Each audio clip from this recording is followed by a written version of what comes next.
Aliás, você não morre, você pega a doença, você vira pó. Se você morre por causa da doença, você vira pó. Isso é uma coisa que eu acho muito legal. Que é quando você tem a doença que mata de uma vez. Tipo assim, que você tiro na cara.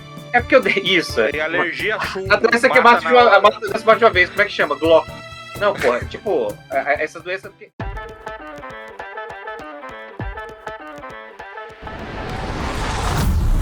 Nós vamos falar de mais venenos e de mais doenças. Por quê? Mais uma vez, porque aqui tem um corte. Você está vendo agora? Você não viu a introdução, porque a introdução não vai pro YouTube, rapazinho. Você devia ver ao vivo e ficar aqui no nosso chat com essas pessoas geniais que comentam aqui. Porque no Papo de Mestre 43 nós já falamos de venenos e doenças. Só que a internet não colaborou, nós somos derrubados, tentaram nos calar. E aí nós vamos tentar agora complementar aquele assunto, falando de mais desses pequenos entreveios. A palavra tá errada, né, Marcelo? Seu especialista em português. Eu não sei nem que palavra que você tá tentando usar, vermelho. Pois é, mas são mais... Entremeios. Isso, ferramentas para você sacanear com seus jogadores, tá? Então nós vamos para a primeira discussão da noite. E a primeira discussão da noite é a seguinte: males naturais versus males mágicos. Qual que é a ideia aqui nessa discussão? Nós sabemos que doenças fazem parte do mundo desde o início, desde que a biologia existe. E nós sabemos também que a magia faz parte do RPG fantasioso, desde que ele existe. Até antes, aliás, né, nas histórias de fantasia e de contos de fada, etc, etc. E nós sabemos que nem todo mundo, nas histórias fantasiosas, pegava gripe. Eles pegavam males espalhados de maneira natural e também de maneira não natural. E é agora que vocês vão ouvir as pessoas que estiveram lá e que viram essa diferença.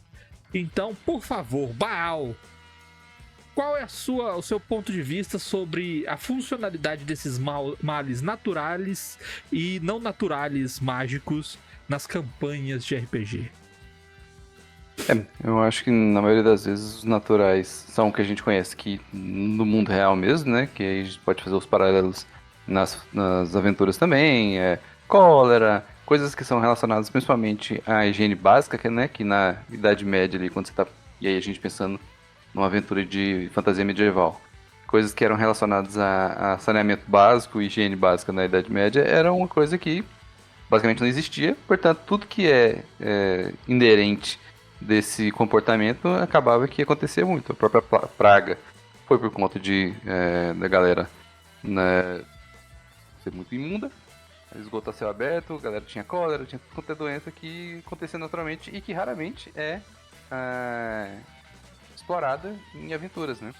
Normalmente a gente já comentou aqui, o pessoal nas aventuras vive em cidadezinhas mega limpas, assim, todas cheirosas e cheias de locais agradáveis de se passear, que não reflete a realidade da época.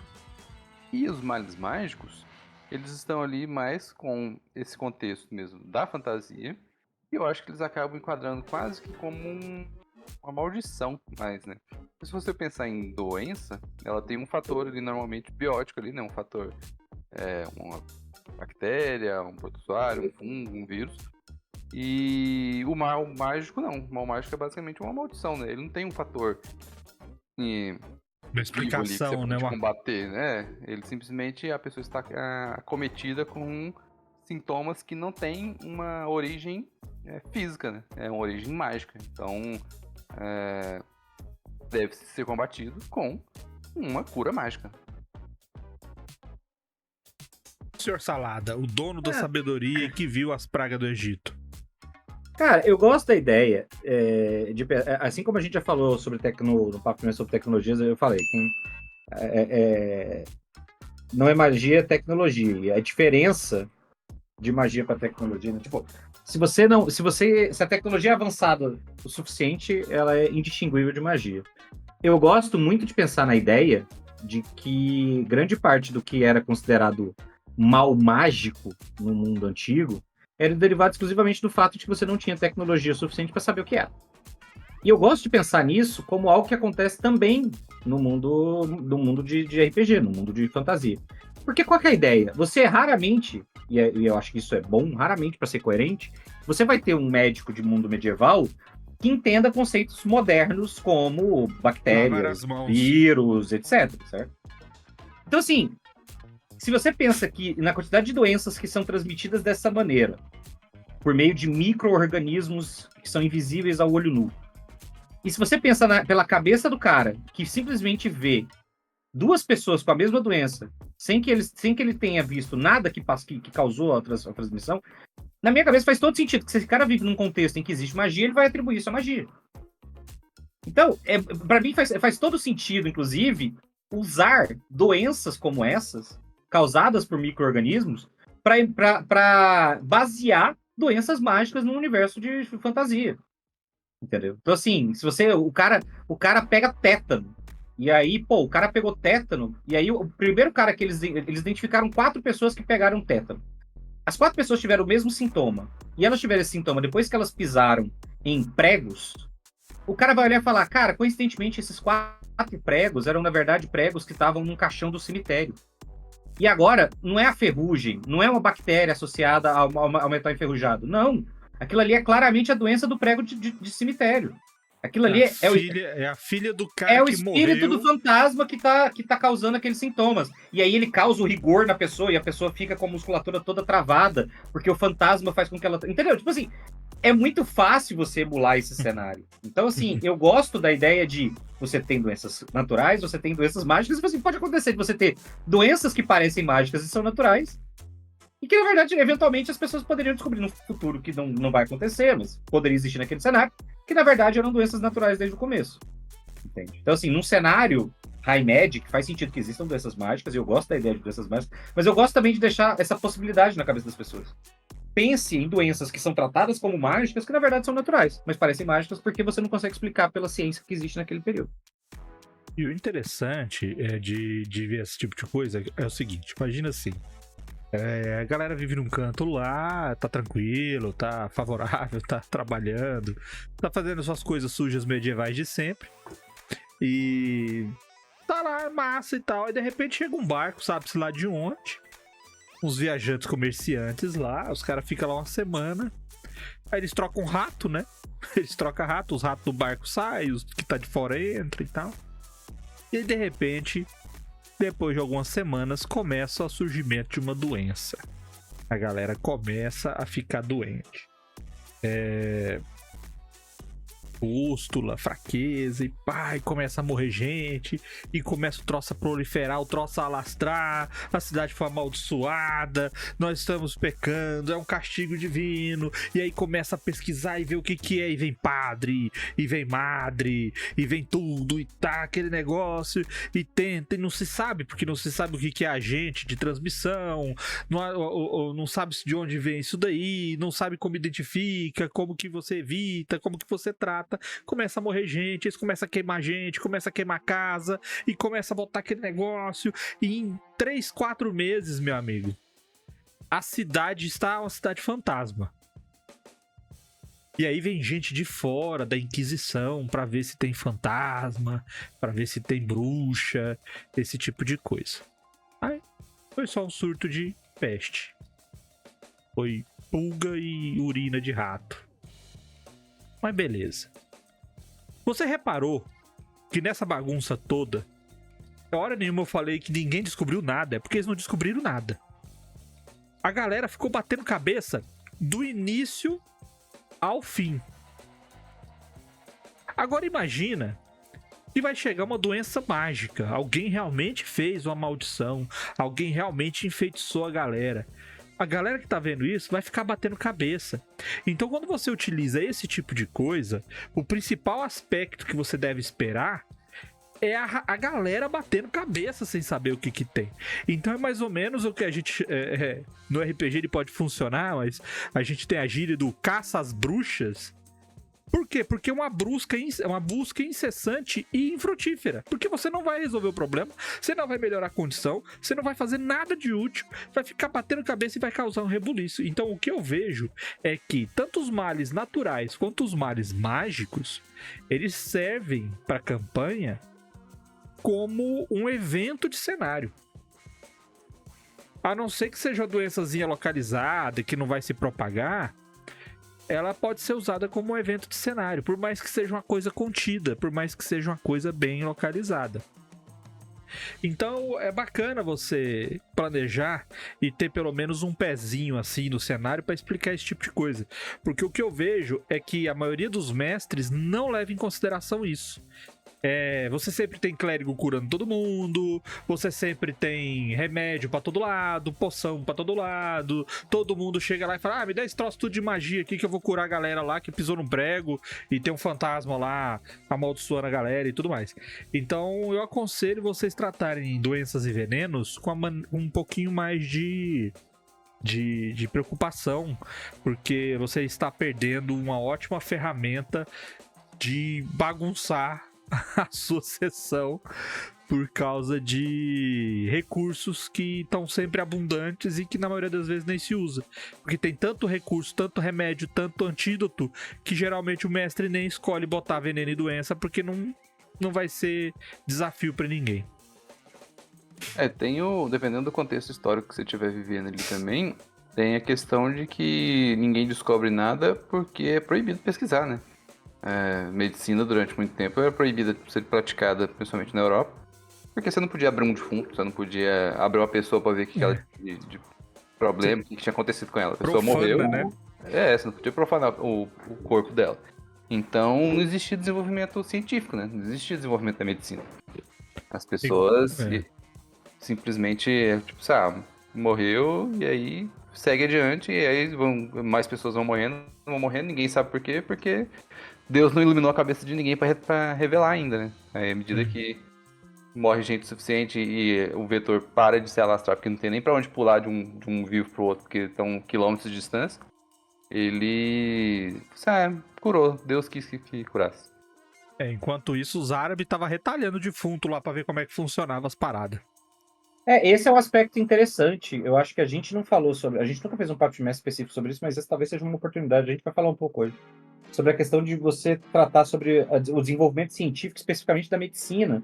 Porque no mundo real, isso é um exemplo, e em mundo de fantasia, que a gente já falou sobre como é difícil... É aquela coisa, como é difícil você ser ateu no mundo em que os deuses têm avatares e provam sua existência, né? Então, assim, no mundo teosófico, no mundo em que existem deuses e eles atuam e etc., é muito interessante você pensar em como é que esses deuses agem em relação à pesquisa médica. A pesquisa médica era um problema no mundo real, justamente porque ela tinha esse caráter de profanação de corpos, você precisava fazer a pesquisa nos corpos, etc. E isso era virtualmente uma profanação, isso tinha um tabu religioso.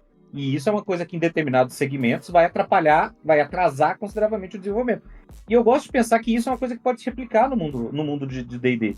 Você pode ter um reino que o rei é devoto de um deus específico, que trata como sagrado aquilo, e esse povo não desenvolve medicina. Eles não desenvolvem uma pesquisa nesse sentido. É tudo na base da cura mágica. E aí você, eventualmente, pode acontecer, chegar numa situação em que você sobrecarrega o sistema de cura mágica, sobrecarrega o SUS mágico do reino, e aí as pessoas começam a morrer e não tem o que fazer, porque os caras não desenvolveram pesquisa. Essa lógica de como é que a cultura afeta a pesquisa médica e como ela é afetada por essa pesquisa médica, é um negócio que também dá pra você fazer um lore legal, dá pra fazer um world building legal no seu cenário. E é nessa onda aí que a gente tá, que a gente vai pra próximo tema de debate, que é na mesma onda, na mesma continuidade, na mesma linha, que é o seguinte: NPCs, médicos, curandeiros e outros, porque nós vamos falar exatamente como que a gente vê isso sendo tratado e como a gente considera que deve ser tratado essa abordagem. E o primeiro que a gente tem, boticários. Os boticários, eles eram ali os primórdios dos farmacêuticos, né? Eles trabalhavam em cima de uma receita estabelecida para combater um mal específico. E eles não utilizavam somente plantas como insumo, né? E aí também é um dos grandes diferenciais do herbalista que a gente vai ver depois. Porque várias outras fontes tinham propriedades curativas. Por exemplo, óleo de fígado de bacalhau, alguns minérios. Então, eles poderiam utilizar de plantas, né, fitoterápicos, quanto minérios e coisas de insumo animal, insumos de origem animal, para poder criar as suas receitas. E as receitas ali eram o mais próximo também que a gente tinha de um remédio no quesito científico, né? Porque enquanto o herbalista que talvez pegasse um punhado de algumas coisas, ele tinha a receita. Com exatamente, tipo assim, ó, tantas gramas de minério de tal coisa, tantas gramas de flor de não sei o que lá, e tantas gramas de pedra do rim de capivara. Então, ele podia ali fazer a receita específica, com uma dosagem específica, e replicar isso, justamente porque ele tinha a receita cientificamente ali comprovada e podendo ser replicada, de acordo com o problema que surgiu. Então, ele tinha um conhecimento amplo em relação aos sintomas e como tratá-los. Então, usava esse conhecimento para a produção de remédios, que eram, hoje o que a gente teria mais próximo disso seriam farmácia de manipulação, né? Que faz um remédio com a dosagem específica na quantidade dos insumos para curar aquele mal específico que é receitado pelo médico. Então, ele tratava ali pontualmente as doenças que apareciam usando todo o conhecimento que ele adquiriu a partir da experimentação. Normalmente, eles eram empregados em embarcações. Aqui no Brasil mesmo, o primeiro boticário que veio através dos portugueses, porque ele era muito importante em situações como essas, né? Que você não tinha muitos recursos para tratar, e aí ele tinha ali sempre a maletinha dele com os insumos para poder fazer as suas receitas. E aí, a partir daí, hoje, seria o mais próximo também, seriam os próprios farmacêuticos, né? Que desenvolvem os remédios com uma receita fixa ali do que é composto cada um deles. Eles foram os boticários que começaram um conceito de redução, né? Que é utilizado na química, que é você pegar alguma coisa e identificar qual parte dela age para determinada coisa e você pega o princípio ativo. Então, ele faz as misturas. É quase eu esqueci a palavra agora, que são os farmacêuticos manipulativos, né? Os que fazem os remédios de manipulação. Apotecários. Os boticários e apotecários, que são os que fazem esses tipos de remédios raspando parede, misturando com musgo, só que não é diretamente. Então eles raspam a parede, ele pega aquele pó, vai fazer um tratamento químico nele. Pega o musgo, faz um tratamento nele, aí separa. E eles utilizam quase os mesmos preceitos dos alquimistas, inclusive, né? Eu tô pego de surpresa com a informação de que boticário e apotecário não são a mesma coisa. Na minha cabeça era igual. É um pouco eu diferente. Acho que é um pouco diferente porque o apotecário eu acho que ele vem depois desse preceito do boticário. Eu acho que ele já vai mais com um preceito químico mesmo. Mas eles funcionam do mesmo jeito. O boticário eu entendo muito como na linha, é meio que um farmacêutico primitivo, assim, né? Uma coisa bem... Pré-histórico. Não chega, quando eu falo primitivo, fica parecendo que eu tô fazendo juízo de valor. Não, é no sentido inicial, assim, no sentido... no primórdio do desenvolvimento do negócio, em oposição ao desenvolvido ou avançado. Porque tinha muito disso. É um princípio de método científico, é um princípio de preocupação com a exatidão, é um princípio de separação de elementos, né? Mas que ainda é muito empírico em alguns pontos. Ainda rola um certo empirismo. Assim, e eu acho engraçado porque a gente pensa muito sobre isso como se fosse uma coisa muito antiga, mas eu que sou entusiasta de Agatha Christie, vejo com tranquilidade como no começo do século XIX era isso. No começo do século XIX era esse perfil ainda. Então, assim, a gente não está falando de uma coisa tão antiga, a gente está falando de uma coisa que não tem 200 anos. E é por isso que os caras estavam lá receitando arsênico para a pessoa. Não, é uma dosezinha pequenininha de arsênico para você tomar aqui, ajuda a dar uma acordada legal no começo do dia. Não, essa pílulazinha de cocaína aqui vai resolver. Por quê? Porque era uma coisa que funcionava. O cara às vezes estava focado no que funcionava e tipo, o efeito colateral. Não, mas aí esse efeito colateral daí é mais porque ela é mulher. Pô, foda-se, o cara não tem um método científico preciso em alguns pontos. Ele foca no objetivo do que ele tá fazendo ali e o efeito colateral se lida depois. Tenta minimizar e segue o dia. Toma essa água aqui que eu tô guardando nesse pote de urânio aqui. É isso. Então, assim, a pessoa que não entende o contexto do negócio vai ler a Agatha Christie e falar, mas como assim? Não é possível. Como é que ela tomou uma overdose de arsênico? Como é que alguém tomou uma overdose de arsênico? É assim, você tem arsênico receitado como se fosse um remédio por um Compra em cara, qualquer lugar. ele bota numa compra em qualquer farmácia, você vai lá, não precisa nem da receita, chega no cara e fala, eu preciso de arsênico, me dá aí 10 comprimidos. Aí o cara te dá 10 comprimidos de arsênico e fala, toma só um por dia, hein? Aí você toma 4 e morre. Então, assim, é muito preliminar, é muito. Eu não vou usar primitivo, eu vou usar rudimentar. É uma lógica rudimentar e que, eventualmente, com mais preocupação com rigor científico, com bem-estar, etc., vai, e aí, junto com o avanço da medicina e da química, vai evoluindo para uma coisa mais precisa como é hoje. E o pessoal esquece também, que fala assim, mas aí tem o herbalista e tudo mais. Não, presta atenção no seguinte, o boticário, ele funcionava como um fazedor de coisas. Ele não era só remédio, não. Perfume, o boticário faz perfume. Material de limpeza, o boticário faz. Ele não faz esses materiais de limpeza rústico, mas ele faz álcool, ele faz anestésico, ele faz antídoto, ele faz esse tipo de coisa para as mais variadas necessidades. Eu preciso aqui fazer uma salmoura, eu preciso fazer um negócio aqui para fazer um pedaço de carne durar mais. Ele vai fazer uma solução para isso. Olha, eu preciso aqui fazer uma filtragem, porque misturou duas coisas aqui, agora misturou, eu tenho que fazer aqui. O cara faz o filtro, ele faz a destilação, ele faz o processo de separação química, tal qual o alquimista faz. Só que o alquimista no RPG a gente vê mais como um pesquisador, né, geralmente. E a pessoa que é prática no ofício e que tem a lojinha lá é o boticário. Então eu considero que uma cidade para médio porte, ela já necessita de um desses, ela já precisa. Se você tem pessoas ricas, você precisa. Se você tem um hospital, se você tem uma parte de saúde, você precisa. Então você tem que ver certinho qual é o nível tecnológico de desenvolvimento de sociedade que você está aplicando na sua aventura, para você abrir mão desse recurso para a sua história, de colocar alguém entendedor, onde você pode ir lá comprar uma água de colônia e um perfume, ou então um anestésico poderoso para o outro lá arrancar um treco que foi enfiado na barriga do outro.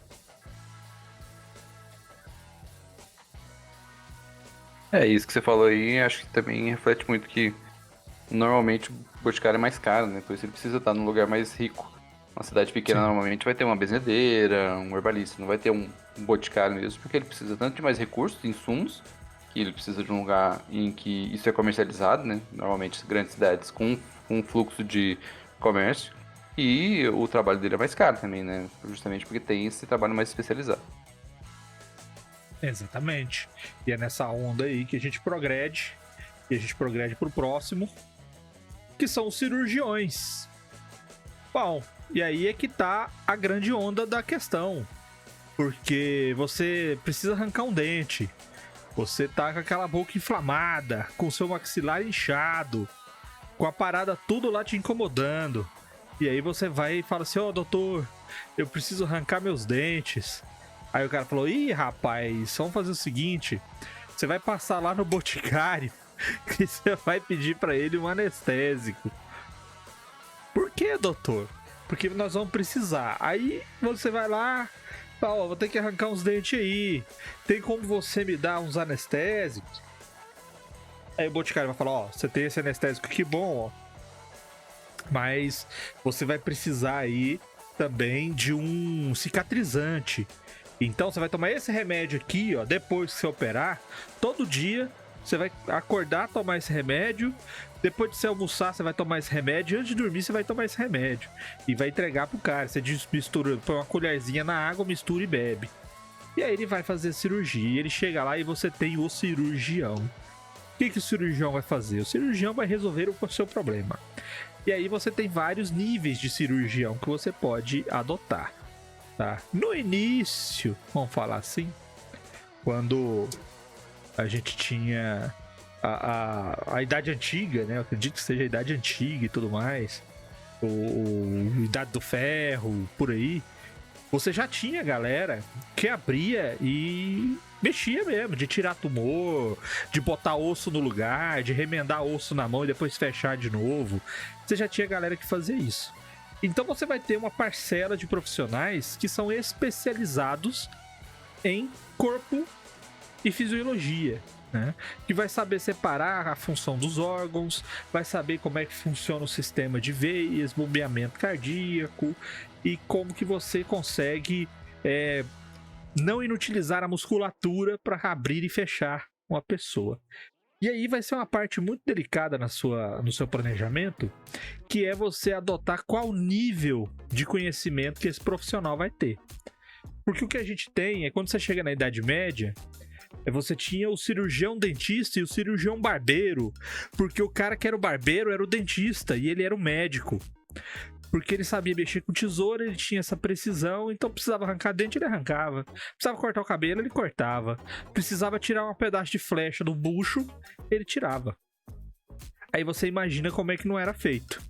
Porque a higiene estava lá no chão e você não tinha nenhum tipo de cuidado, né, com o maquinário. Então, coisa enferrujada, coisa contaminada, aí passava de um para o outro, etc, etc.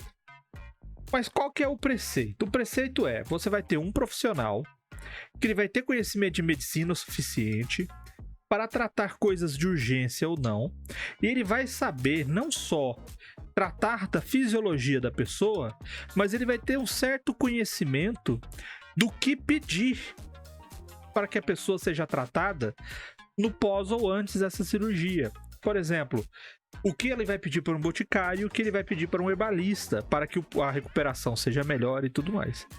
Então, no caso, eu particularmente, eu gosto de trabalhar na seguinte seara. Locais ricos, locais desenvolvidos, você vai ter um conjunto de profissionais cirurgiões de alto padrão. Que eles vão ser aquele conhecimento que a gente tem de fisiologia da Idade Média, daquele pré-iluminismo ali, onde eles já sabem como é que funciona todo o organismo, no geral, tá? Não no específico, mas eles são capazes de fazer quase todo tipo de cirurgia que não seja muito delicada e que não exista uma proibição para isso, para o estudo deles.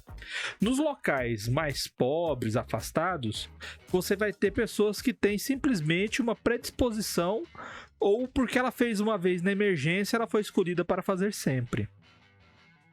E aí vai da sua cabeça. O importante é, como o RPG, principalmente o D&D, depende de pontos das perícias, é nos pontos da perícia que ele vai resolver o problema. Então você que é o mestre, você tem que ter um cuidado de fazer o detalhamento, a explicação, a narrativa de como isso vai ser feito, para que você dê a cara que você quer pro seu cenário. Aí mesmo tá uma imagem que era tipo as tretas medievais, né? Vamos arrancar as coisas do cara, tem que amarrar o cara na cadeira, porque você não tem anestesia, e nós vamos pegar um alicate e vamos começar a arrancar dente do cara, né? Então você tem que pensar nesse padrão que você quer de atendimento e adotar para sua história. Fora isso, o que você tem que ver é a integração desse profissional na sociedade e ter cuidado com, como o Marcelo falou, o nível de restrição religiosa a esse tipo de procedimento. Porque se você quer uma aventura mais realista, ou você quer uma aventura que tenha esse tipo de briga entre divindades, tipo uma divindade boa e uma divindade maligna, aí você abrir corpo e ver essas coisas, de malvado, e aí então você vai ter que tomar cuidado. Eu não faço esse tipo de preocupação, no cenário não tenho isso. As divindades, elas se afastam do conhecimento científico, elas não estão nem aí. Então, isso não é um empecilho. Mas você tem aí o seu cenário, tem a sua mesa, você se vira porque é grandinho e sabe o que faz. Normalmente cirurgião não tinha conhecimento teórico, né, do que estava fazendo, porque justamente porque era proibido. Você não podia estudar anatomia, você não podia estudar como que funciona a musculatura da perna da pessoa para você poder fazer uma excisão de uma ponta de flecha. Então eles tinham conhecimento prático. Igual você falou, às vezes teve uma emergência e ele era um cara com uma navalha na mão, porque ele era barbeiro. Então ele foi lá e conseguiu tirar um espinho da mão de uma pessoa.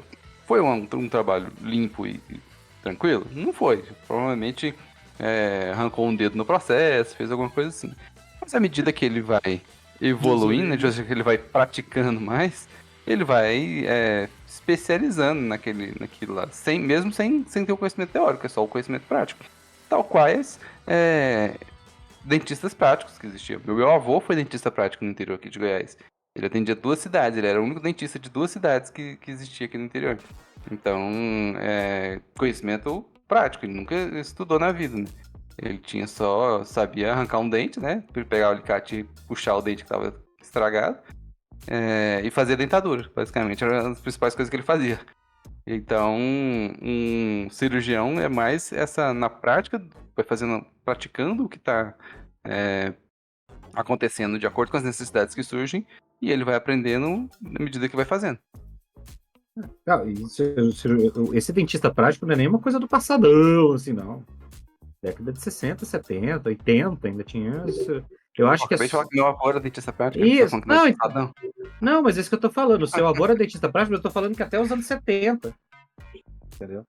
Ainda existia dentista prático, assim. É uma coisa que você só quando você começa a regulamentar com mais cuidado é que você começa a ter essa dificuldade. As pessoas olham e falam, então, não dá pra pessoa ser dentista prática porque um procedimento errado ali pode causar uma complicação grave que essa pessoa não tem como lidar porque falta a ela essa formação médica mais aprofundada.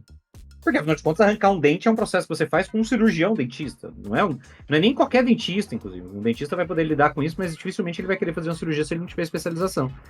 Então, assim, novamente, quando você fala desse contexto medieval, eu gosto muito porque não dá pra você falar de medicina e de cirurgia em qualquer contexto medieval sem ficar uma coisa meio gore.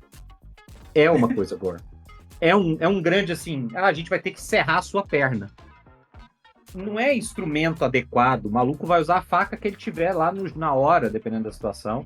E como é que vai ser a anestesia? Que anestesia, meu jovem? Toma um gole desse uísque aqui, morde esse pano pra não gritar muito. Se tudo der certo, a hora que você acordar depois de desmaiar de dor, a gente resolve. Então, assim, como é que a gente fecha esse ferimento aqui? Cauteriza. Então, é tudo muito drástico, é tudo muito...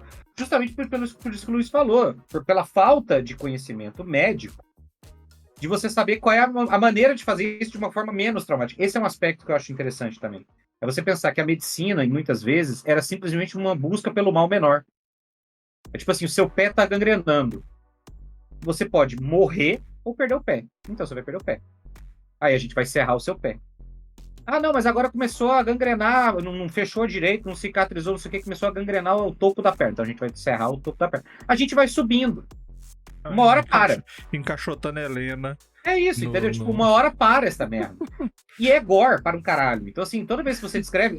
o meu personagem passou por uma cirurgia de ombro lá no Warhammer. E ele ficou fudidaço. Ele tava fudido por causa da fratura e ele continuou fudido depois da cirurgia. É uma recuperação longa e dolorosa. Porque é pra ser assim no universo medieval. Se você tá buscando algum grau de verossimilhança ou de realismo, é isso que você vai ter. Lembrando que foi falado aqui mais cedo, né? Mas temos sanguessugas e tudo mais. Bom, o Boticário faz remédio para aquelas doenças e coisas que você não vê o efeito, você não vê a ferida, você não vê. Então ele faz aquilo lá, ele faz anestésicos e tudo mais. O herbalista, que vai ser daqui a pouco, nós vamos falar dele, ele já faz outros tipos de coisa. E o cirurgião também tem as técnicas dele. Então ele recorria a sangria, sanguessuga, usar certos remédios, põe a pessoa de lado, põe a pessoa de cabeça para baixo, faz ela fazer tais coisas antes de ser operada. Então existem também esses processos que também faz parte do conjunto de ações exclusivas dele, tá? Não trouxemos aqui, mas também ia ter, como tinha como opção, por exemplo, parteira, tinha outro lá, né? O dentista, a gente ia trazer só sobre dentista, mas aí não trouxe porque são coisas muito semelhantes, porque são operações físicas diretas com o paciente e de maneira prática, de maneira só na experimentação E esse negócio de vamos rachar aqui no serrote, vamos arrancar no serrote e depois cauteriza. Isso daí fala assim, mas a gente não tá falando da coisa antiga. Não, isso é coisa muito moderna, tá? Guerras nesse século passado aconteceram que eram desse jeito, que fazia um torniquete de cinto e cortava a perna do cara no serrote. Não, vai ver o que é considerado, vai ver o que os caras que são médicos de guerra, médicos do exército, aprendem em termos de medicina de combate. É isso. É como você resolver a situação do tipo, eu preciso que você não morra e esteja em condições de continuar lutando. Ou pelo menos dar menos trabalho. Todas as consequências de longo prazo são posteriores pra gente ver depois. Exatamente. E é pra complementar esse time da saúde, que hoje o papo tá totalmente saudável. Nós vamos para os herbalistas. Lembra quais são os herbalistas? Os herbalistas estão chegando. Os Estão herbalistas. chegando os herbalistas. Como é que é? Arnaldo Antunes, o Carlinhos Brown e a Marisa Monte. Marisa Monte. Os herbalistas. Cara, herbalismo é um negócio que faz 300% sentido de existir em qualquer RPG medieval com ou sem magia. Tá? Porque a lógica de uma medicina herbal, uma medicina base de ervas e plantas medicinais, é basicamente uma coisa extremamente importante que existiu no mundo. E ela faz sentido dentro de um contexto em que as pessoas precisem, de alguma maneira, se recuperar dos problemas e tenham acesso às plantas. Então, assim, foi uma coisa extremamente importante para tudo que se entende como medicina até a idade contemporânea. Basicamente, o que você tinha de medicina até então era isso. E, inclusive, ela vai dar origem a muito do que se considera medicina medicamentosa hoje em dia.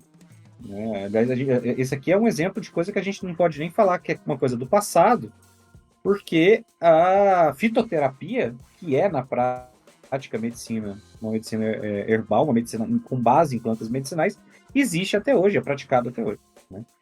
Então, assim, correndo um risco, às vezes, de ser, sei lá, cancelado ou morto, eu diria, aquela palavra que eu falei que eu não queria usar, eu diria que o herbalismo é uma ciência bem primitiva, no sentido de você descobrir que as plantas variadas, de diferentes usos e diferentes origens, etc., vão possuir substâncias dentro delas com efeitos variados. E aí, na base do empirismo, as pessoas foram descobrindo como é que elas usavam essas plantas por causa dessas substâncias.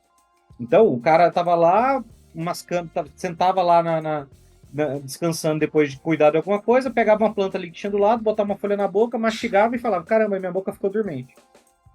Aí ele, minha boca ficou dormente. Será que essa planta não pode ser útil para quando eu tô com um machucado aberto na perna doendo? Será que se eu botar essa planta mastigada na minha perna, macerar ela e botar ela na minha perna, será que ela não vai adormecer um pouco a perna e eu não vou sentir essa dor? Seria uma boa coisa. Né? Aí o cara vai lá, faz isso, bota na perna, morre.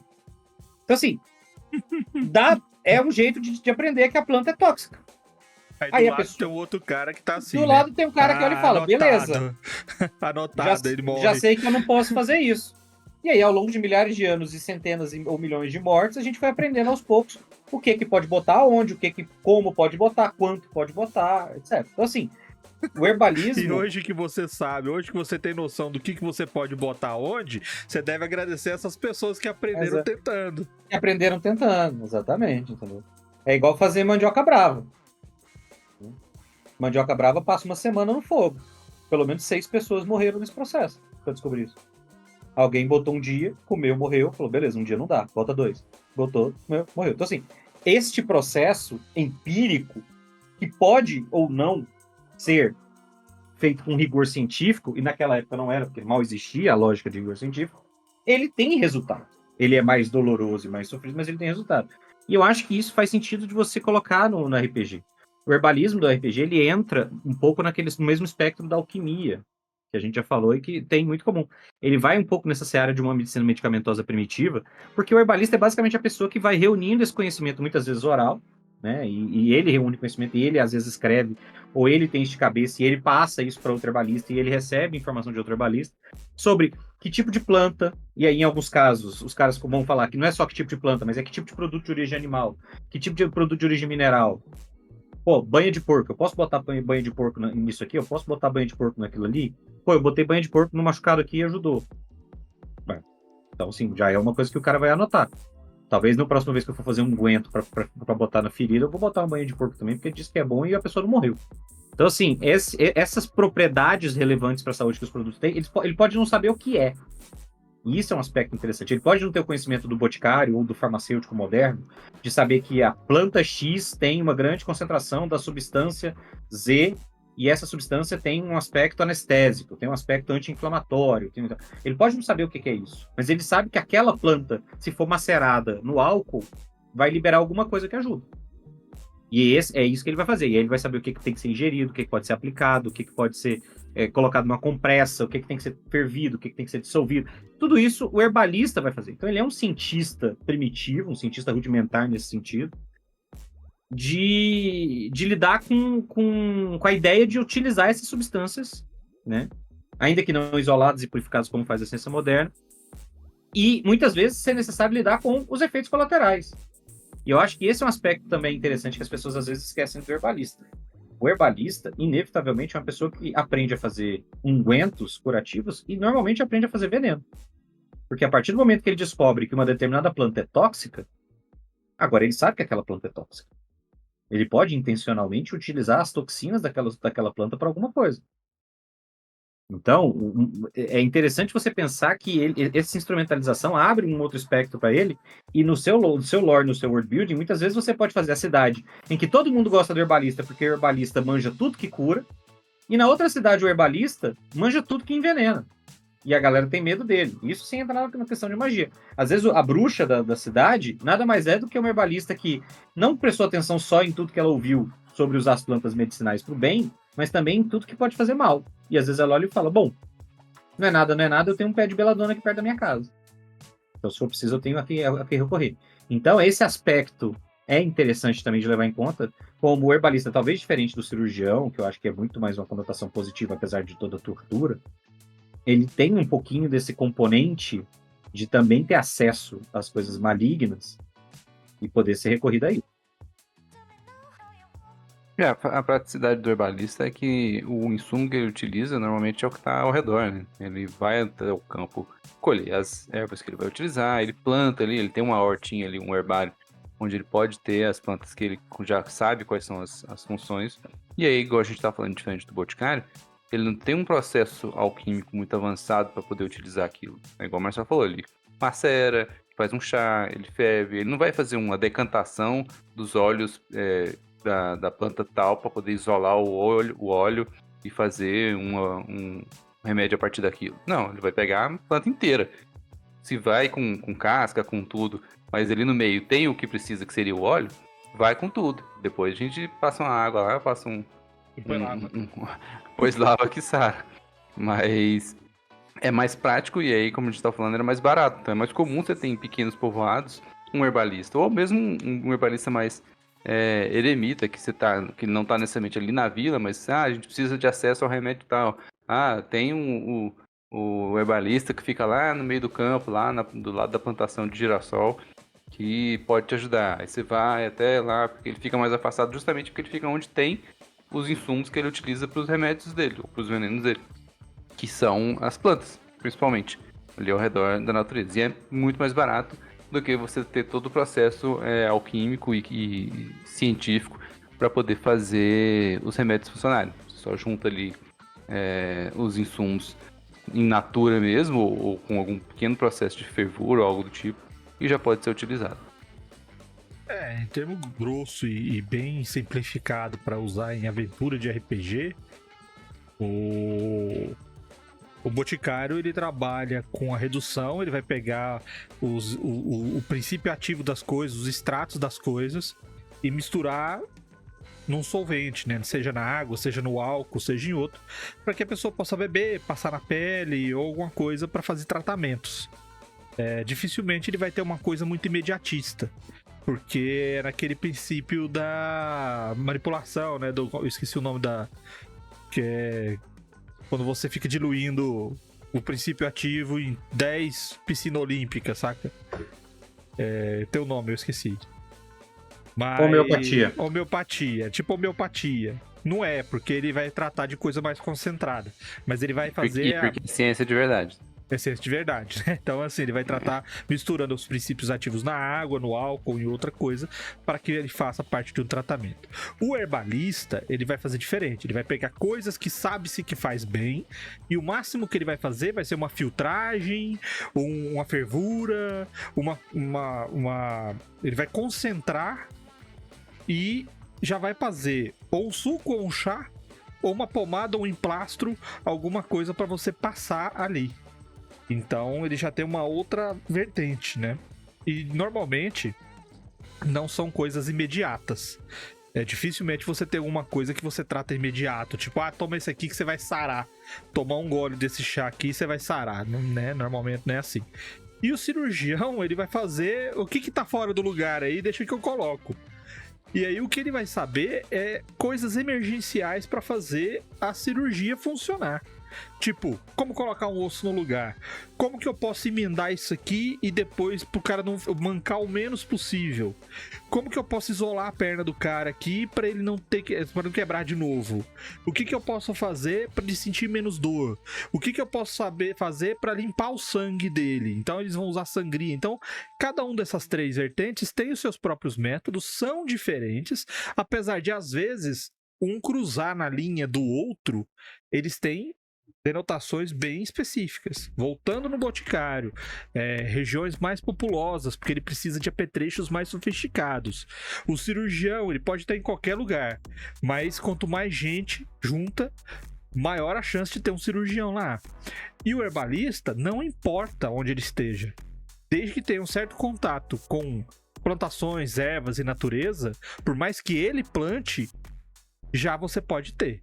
E outra, quanto mais evoluída a ciência do cenário que você tem, menos herbalista você vai ter.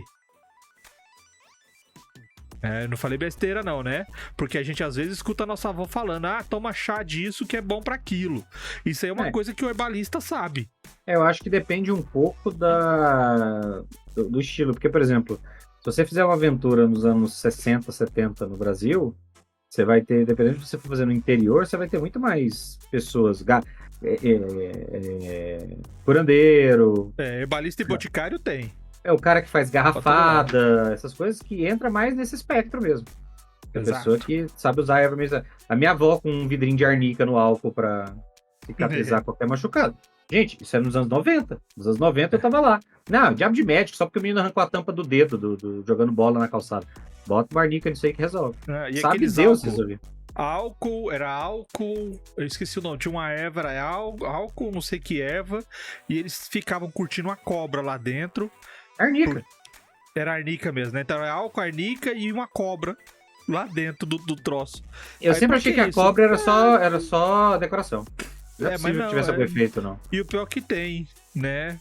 Porque se você não morrer tomando remédio, você sara, né? O pior que funcionava, porque era álcool, né? Esterilizava a ferida. Doía que nem uma caceta, mas esterilizava. Se você não morrer usando remédio, meu amigo, você vai sarar. É normal, né? Marcelo jogando bola, ó. De onde surgiu isso? Eu fiquei gordo mais à frente. Naquela época eu praticava atividade. Rapaz, eu joguei bola, eu nadei quando era moleque. Joguei futebol, joguei vôlei, nadei, fiz judô, fiz jiu-jitsu. Tá por judô fora, não, fiz karatê e fiz jiu-jitsu. Eu sou faixa, eu não sei, transparente de jiu-jitsu. Sou faixa transparente. Eu comecei a fazer aula e na 4ª aula eu olhei e falei, não. Não é pra mim, ficar rolando, abraçando os caras, você não gostou. Não, o problema é que os caras me botavam pra treinar com uns malucos grandes pra caralho, velho. Eu ia tentar dar um triângulo no cara lá, pendurava no braço, ele levantava comigo pendurado, moleque. O máximo que você fazia era 2 linhas, né? Tipo isso. Eu fazia o famoso triângulo de pendurado. Quando você fica pendurado no braço do cara sem nenhum tipo de força. Bom, então vamos seguir, porque agora nós vamos falar das coisas que se interessam para os mestres. Agora nós vamos falar das coisas que denominam esse papo de mestre de hoje. Vamos falar de doença que não acaba mais. Vamos falar agora de algumas doenças do sistema que você pode ter aí para tratar, utilizar e às vezes se divertir às custas do sofrimento dos seus jogadores.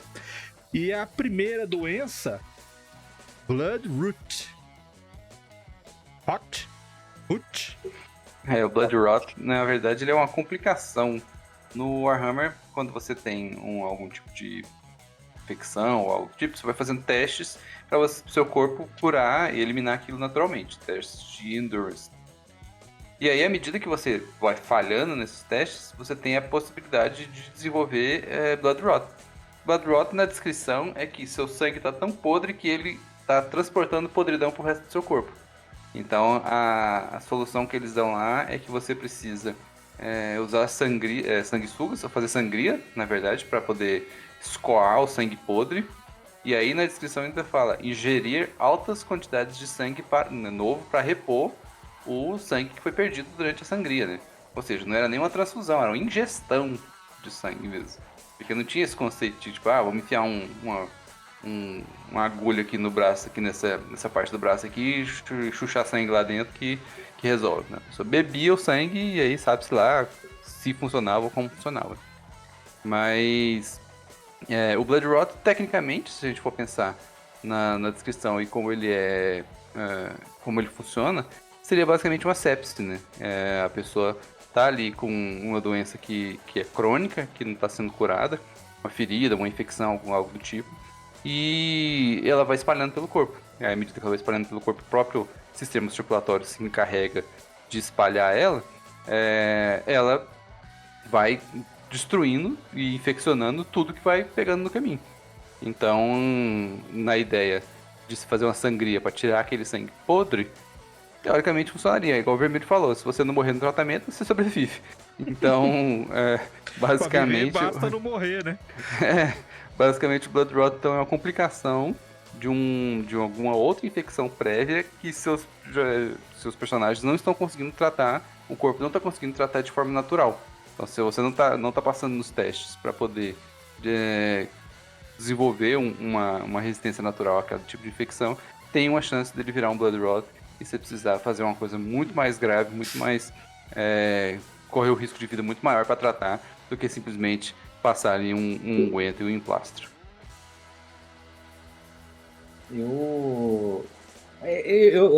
Luiz, você é um biólogo, você vai poder responder isso.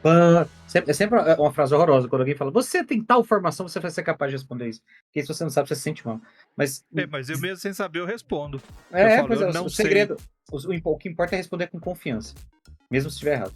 Mas a pessoa que ingere sangue ajuda de alguma maneira? Tipo, ele absorve algo dessa ingestão de sangue que ajude a repor? Não, né? Basicamente não, porque o sangue vai ser todo destruído quando entrar no seu trato digestivo, né? Ele vai ser digerido, literalmente. Então o máximo que você vai ter são os nutrientes provenientes daquele sangue. E tudo que for ruim também, né? É isso que eu ia falar. Por um lado, você tá botando nutriente pra dentro. Por outro lado, você tá botando toda a toxina que não foi filtrada pelo rim ainda. Ainda mais considerando que não existia um processo científico. Tipo, não, o sangue desse cara aqui é AB, então ele só pode receber, exatamente. Né? Por outro lado, pelo menos de porco, de cabrito, né? Tipo, sangue, cara. Põe aí pra dentro. E outra coisa, pelo menos é mais seguro do que fazer uma transfusão e ter rejeição por causa de fator RH. Que a pessoa não sabe. Mas tem fator RH no universo de Warhammer? Sei lá, cara. Sei lá, foda-se. Não tem, é Nurgle. Tem fator Nurgle. Digestão salva, né? Por mais que não faça muito bem, mas a digestão salva. Nosso organismo já é preparado para comer carne, né? Mais uma vez, né? Uma doença 100% assim. Alguém olhou e falou, existe essa doença terrível do mundo real que é a sepse. Como é que a gente faz uma versão dela no nosso mundo aqui? E como é que a gente faz pra ela ser gore? Porque o Warhammer tem isso, né? Tipo, não, você tem que ficar sangrando, suando sangue. E tem muita coisa no mundo real que provoca esse tipo de efeito, viu? Tem muita inspiração pra Warhammer. O que eu acho interessante é o seguinte, a doença, ela não só é uma característica natural, porque existem doenças pra tudo, existe doença pra gente, existe doença pra bicho, existe doença pra planta, existe doença pra fungo, pra inseto, tem doença pra tudo, tem doença até pra mineral. Até mineral enfrenta processos semelhantes a doenças. Lógico que não é doença, porque eles não são organismos, mas assim, em comparação filosófica, né, existe esse tipo de coisa. E quando você vai tratar de pessoas doentes, o próprio instinto, a própria biologia dos seres evitam o ser doente. Quando um ser saudável identifica um ser doente, a primeira coisa que se faz é se afastar. Então você vê que às vezes um cachorro fica inquieto, aí você vai ver que tem um outro cachorro com algum problema, você vê que às vezes você nota alguma coisa diferente da pessoa, sem você perceber o que está diferente, você instintivamente acha que é uma doença e se afasta. E quando você tem uma doença, um comportamento que ele é repulsivo, você provoca o nojinho daquela pessoa. Então, quando você começa a identificar doenças, venenos e tal pro seu RPG, e você faz igual o Warhammer faz, de deixar a coisa bem explícita, opa, peraí, aquele cara tá doente? Parece, porque ele está minando sangue pelos poros. Então, você cria um elemento de repulsa, não só para a sua história, mas também para o jogador. E às vezes você não precisa ser tão drástico, tá? Mas você pode utilizar alguns elementos e alguma narração quanto a detalhes visuais e você narrar as sensações, olfato e tudo mais, que você vai deixar essa imersão e essa repulsa mais latente. Às vezes a doença ela provoca dificuldade de respiração. Então, só você fazer aquele processo de falar que a respiração é pesada, ele tá falando e ele tá puxando o ar e ele tá... Isso daí já causa a sensação. Você não precisa falar que a pessoa tá doente. O seu jogador já vai perceber que tem alguma coisa errada e automaticamente ele vai fazer o personagem dele reagir a isso. Podemos prosseguir, né? Bora. O próximo, febre tagarelante. Febre tagarelante. Esse eu tive que pesquisar. Eu conhecia em inglês, mas eu tive que pesquisar como é que é o nome em português. Em inglês é cackle fever. Essa é mais uma doença básica do sistema do quinta edição, do D&D quinta edição, tá no livro do mestre, então se você quiser usar lá. Ele fala inclusive que é uma doença que afeta humanoides, mas curiosamente os gnomos são imunes. E isso eu acho uma coisa interessante, que é quando ele começa a dar esses pequenos elementos, né, de fatores de lore, de world building para ele. Mas basicamente, o que é a ideia? É que a pessoa que pega essa doença, ela dá uma coringada. Ixi, minha câmera sumiu aí, Daniel. Marcelo caiu. Eu tô aqui. A imagem. Ah, tá. Eu tô aqui. O Luiz também, acho que tá. Ele desligou. Ah, tá. Ele tá tímido hoje. Tá. Então, assim, basicamente, a pessoa dá aquela coringada. O que é a ideia? A pessoa, antes de qualquer coisa, a pessoa, quando ela é infectada, ela ganha um nível de exaustão no D&D, o que não é pouca coisa. E não tem teste de resistência. Você pegou a doença, você vai ganhar um nível de exaustão. E você só vai recuperar esse nível se você se curar. E aí, a primeira progressão da doença é... Você sofre crises da doença. Quando você passa por uma situação de estresse, e aí o livro sugere algumas situações, como você tomar um dano, você entrar num combate, etc., você vai fazer um teste de resistência de constituição. Em caso de falha, o doente ele toma um dano psíquico, que não é grande, e ele fica incapacitado por 1 minuto. Por quê? Porque ele tem uma crise de riso bizarra, por isso que eu falo que ele dá uma coringada. E ele fica ali gargalhando. Então, durante 1 minuto, a cada turno ele faz um teste. Se ele falhar, ele continua rindo. Se ele passar, ele para. Certo? Qual que é a grande questão? É literalmente uma risada contagiosa. Ou seja, a forma como você contamina uma pessoa com a febre tagarelante é tendo uma crise de febre tagarelante perto dela. Então, se ela tiver até 3 metros de você, se você tiver até 3 metros de alguém que está doente, tendo uma crise, você vai passar essa doença para a pessoa. Basicamente é isso que vai acontecer. E aí, se você passa no teste quando você está tendo um surto, você fica imune durante 24 horas. Se você ouvir uma pessoa rindo e você passa no teste para não ser contaminado, você fica imune à risada daquela pessoa por 24 horas. Você ainda pode pegar de outras pessoas. A pessoa que está doente, ela não morre.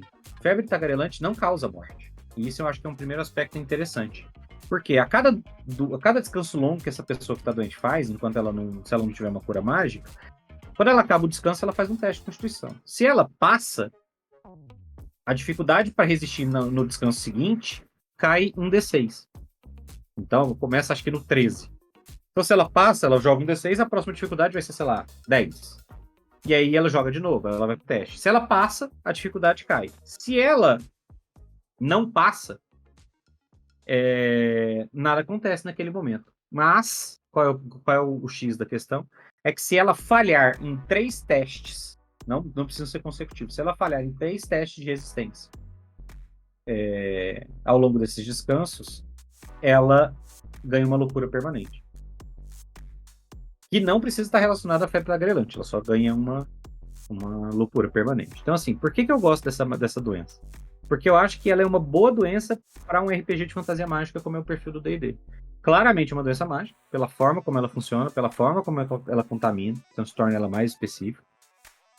Eu acho que a mecânica dela é bastante balanceada, tá? Eu acho que em termos de dificuldade para resistir e os efeitos, então esse negócio de você não morre, mas ela pode te dar um dano permanente, não é tão difícil assim de você resistir, e se você resiste vai ficando cada vez mais fácil, isso é legal. E eu acho que o último fator interessante é que ela abre boas possibilidades de plot. Porque por mais que não pareça algo tão grave, a gente normalmente pensa em doenças do tipo, nossa, essa doença é muito grave porque ela pode levar à morte. Essa aqui não pode levar à morte, ninguém vai morrer. Mas imagine em termos de plot, se você tem um surto descontrolado dessa doença num grande centro urbano. Então assim, é uma doença difícil de identificar, porque virtualmente falando, o sintoma é uma pessoa tendo uma crise de riso. Essa pessoa, se ela tiver uma crise de riso num lugar muito movimentado, quantas pessoas até 3 metros dela podem ser contaminadas? Vai aumentando, isso vai passando, de repente você tem uma cidade com um percentual da população que desenvolveu uma loucura aleatória permanente. E aí a coisa, de repente, fica séria. Se você pensa que, em termos de contágio, se você para pra pensar que é tão fácil você pegar uma doença dessa, quanto seria pegar uma doença respiratória, porque basicamente você só precisa estar perto da pessoa quando ela tem uma crise. Imagina a velocidade com que você faz o contágio de doenças respiratórias. Certo? É a mesma premissa. Então, assim, é muito fácil você ter 10, 15, 20%, 50% de uma cidade contaminada, e seria razoável acreditar que 10% da população ao todo, 20% da população contaminada, falhe em 3 testes. Parabéns. 10% da sua cidade agora tem uma loucura permanente. E aí você pensa em termos de plot, em termos de world building, o que significa isso numa cidade? Bom que o nome é tagarelante, mas na verdade deve ser gargalhante, né? Porque eu achei curioso, porque em inglês é cackle fever. E aí eu fui pesquisar e... que é gargalhar, né? É a febre da bruxa queca. Exatamente. Seria febre gargalhante, né? E é engraçado também que quem deveria ser imune são os anões, né? Que são naturalmente ranzinzas, então eles nunca ficariam em gargalhada. Não sei se faz muito sentido se colocar o gnomo como naturalmente imune. Ou os elfos, né? Que ficariam envergonhados de ficar rindo o tempo inteiro. Às vezes o gnomo já ri o tempo todo. Mas é engraçado, é tagarelante também, porque às vezes a pessoa vê o outro gargalhando, passa no teste, mas, pô, é engraçado. Muitas vezes o riso é contagioso em questão não doença, né? E aí ela pode ficar rindo ali também do outro que tá rindo sem estar doente. E aí ela acaba sendo levada pro hospício junto com a outra também, assim, vai ser presa junto e internada junto. A galera tudo presa no hospício, porque o cara começou a rir, todo mundo foi rindo também. Qual que é a piada? Não sei, cara, mas é muito engraçado. Passa, agora aqui, ó, Otávio, você que vai narrar. Otávio, posso te dar uma sugestão? Faz um bardo que é comediante e que não sabe que tem essa doença. E aí ele vai andando de cidade em cidade, toda vez que ele faz o show, ele vai contaminando as pessoas e ele acha que ele é bom demais, porque as pessoas começam a rir. Ele faz o show no primeiro dia, a galera vai, no segundo dia a galera vai e ri horrores. E todo dia só aumenta a quantidade de gente rindo no show. É tipo aquele comediante que trabalha com o Henrique Gentili, né? Com o Gentili. Todo mundo acha engraçado, mas na verdade é doente. É igual só não pode deixar o bardo palhaço e ir no terapeuta. Danilo Gentili, O palhaço palhate. Eu acho esse tipo de coisa aqui essas doenças lendárias. Você nunca viu numa aventura um cara com essa doença. Mas se você usa uma vez, cara, você pode adotar até um tom bem galhofa como foi falado, né? O comediante que acha que é engraçado, mas na verdade ele é doente. Ou todo mundo está rindo porque tá todo mundo rindo e vai todo mundo pro hospício. É que eu falo, it's all fun and games, até de repente você tem um plot, um turning point que você olha e fala, gente, isso não é mais tão engraçado. Aí o cara tá rindo assim, a loucura que ele desenvolve é só tipo paranoia. Aí ele, do que vocês estão rindo de mim? Ele puxa a faca e mata 4 no bar. Calma, agora a coisa ficou séria, gente, peraí. O que tá acontecendo aqui, entendeu? E aí, de repente, já não é mais tão engraçado. E o cara olha e fala, porra, mas esse maluco tá andando a quantas cidades aqui? E aí, pronto. Eu quero esse plot. Ninguém usa, eu vou usar. Ninguém usa. E aí você vê como é que funciona a mente do Marcelo, né? Só Deus sabe como é que tá a mente do palhaço. Vamos pra última doença. A infecção do ghoul. Essa aí é tenebrosa. Essa daí tem na terceira edição, tem na 3,5, tem na edição que a gente não fala sobre. E ela, basicamente, ela é uma doença que é transmitida pela mordida dessa criatura simpática, que é um morto-vivo nervosão, e que pode ser fatal para suas vítimas, tá? Eu estou extrapolando um pouco aqui, porque eu sou daquelas pessoas que gostam meio que de turvar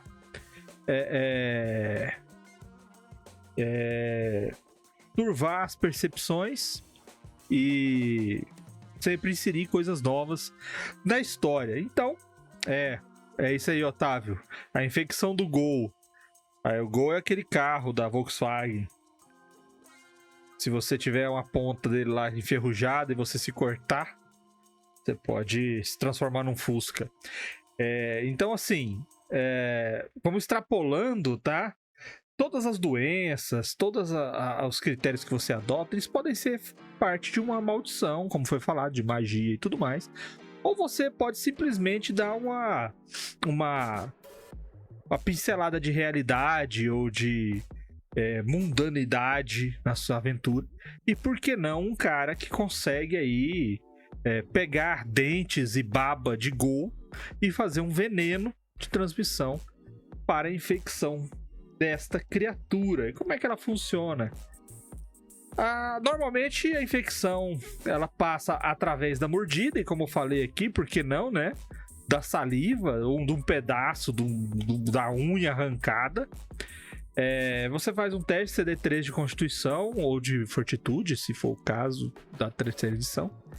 E em 24 horas ela vai começar a se desenvolver, tá? Como é que funciona? Febre, calafrios, aquele calor intenso que subia, o gelo frio que descia, tão violento, que fez os Krell crescer. E você vai perdendo um D4 pontos de Constituição e Destreza por dia. Falhou, cai Destreza, cai Constituição. Quando um desses dois atributos zerar, o personagem irá falecer. E se ele falecer, ele vai se transformar em um carniçal. Carniçal é um morto-vivo parecido com o Gol, só que ele não tem inteligência e autonomia. Ele é mais instintivo e violento. O Gol também é instintivo e violento, só que ele tem certo discernimento. Então, a vítima vai simplesmente se tornar um morto-vivo. Doença boa se você quer aí trabalhar com necromantes, com liches e mestres ocultos que trabalham vida e morte e tudo mais. E são ótimas desculpas para você fazer aquele seu plot de contaminação de zumbis, né? Só que não são zumbis, são carniçais. E para sua campanha. A diferença do zumbi pro carniçal é que normalmente o zumbi é muito lento, o carniçal é mais rápido, e o carniçal ele tem certa autonomia, ele consegue fazer algumas atividades mais complexas que o zumbi, e ele tem maior capacidade de ataque. O que eu acho? Eu acho que, além de você ter uma entrada boa de plot, você pode trabalhar bastante a questão gore do apodrecimento da pessoa enquanto ela perde pontos de constituição e a deformação física enquanto ela perde pontos de destreza. Quanto tempo que depois que ele morre, que ele já vira carniçal? Cara, é questão de horas. Então normalmente não dá nem tempo de enterrar. Já... Não, porque quando ele vai se transformando enquanto ele vai perdendo os pontos. Perder os pontos, ele já tá a ponto de transformar. Aí eu não lembro, no terceira edição era um D4 minutos. Na Não, terceira edição. eu lembro no quinta edição de ser rápido para um cacete isso aí. Eu acho que é uma coisa tipo, o bicho cai morto, é turnos, eu acho. Ele cai morto e levanta. Eu não sei se ele ficou pra turno, mas na terceira edição acho que era um D4 minutos. Mas é isso mesmo, ele morreu, ele já praticamente tá transformado. Já tá pronto pra levantar. Porque a transformação ela vai acontecendo na perda dos atributos. Ai, como é que sara isso daí? Cara, essas magias de restauração. Ou remover maldição, ou magias de restauração. Eu acho que na quinta edição é só restauração. A menor já funciona. Acho que tirar a maldição não funciona, não. Esse daí já não é não dá pra passar um ungüentozinho na mordida, tomar uma pílulazinha embaixo da língua, não funciona não. Não. Funciona. Vai ser um ghoul mais saudável, um carniçal mais saudável. Ou temperado. Temperado, Passa um sal mineral aí, um sal Eno. Eno, patrocina nós. Passa um sal Eno aí. Eno patrocina nós. É comercial novo. É no trabalho, no, Sério, tem no isso? festejo, Nossa senhora. E é no dia seguinte. Eu acho muito legal. Eu acho que a gente falou disso sobre múmia, não foi? Alguém falou de doença da múmia, eu não lembro se foi... Ah, sim, na última teve a doença da múmia. Porque é meio isso, não, eu era acho... o podilite. Não, então tem o podilite, mas eu sempre gostei também do fato de que a múmia tem esse negócio, de que eu acho que eu falei disso quando eu falei sobre Senhor das Múmias, que tem isso, que o ataque dele também causa um efeito de, se você morre, você volta como morto-vivo, né? Senhor das Múmias, exatamente. Aliás, você não morre, você pega a doença, você vira pó. Se você morre por causa da doença, você vira pó. Isso é uma coisa que eu acho muito legal, que é quando você tem a doença que mata de uma vez. Tipo assim, que você tiro na cara. É porque isso. Tem alergia a chumbo. A doença que mata de uma vez. Como é que chama? Glock.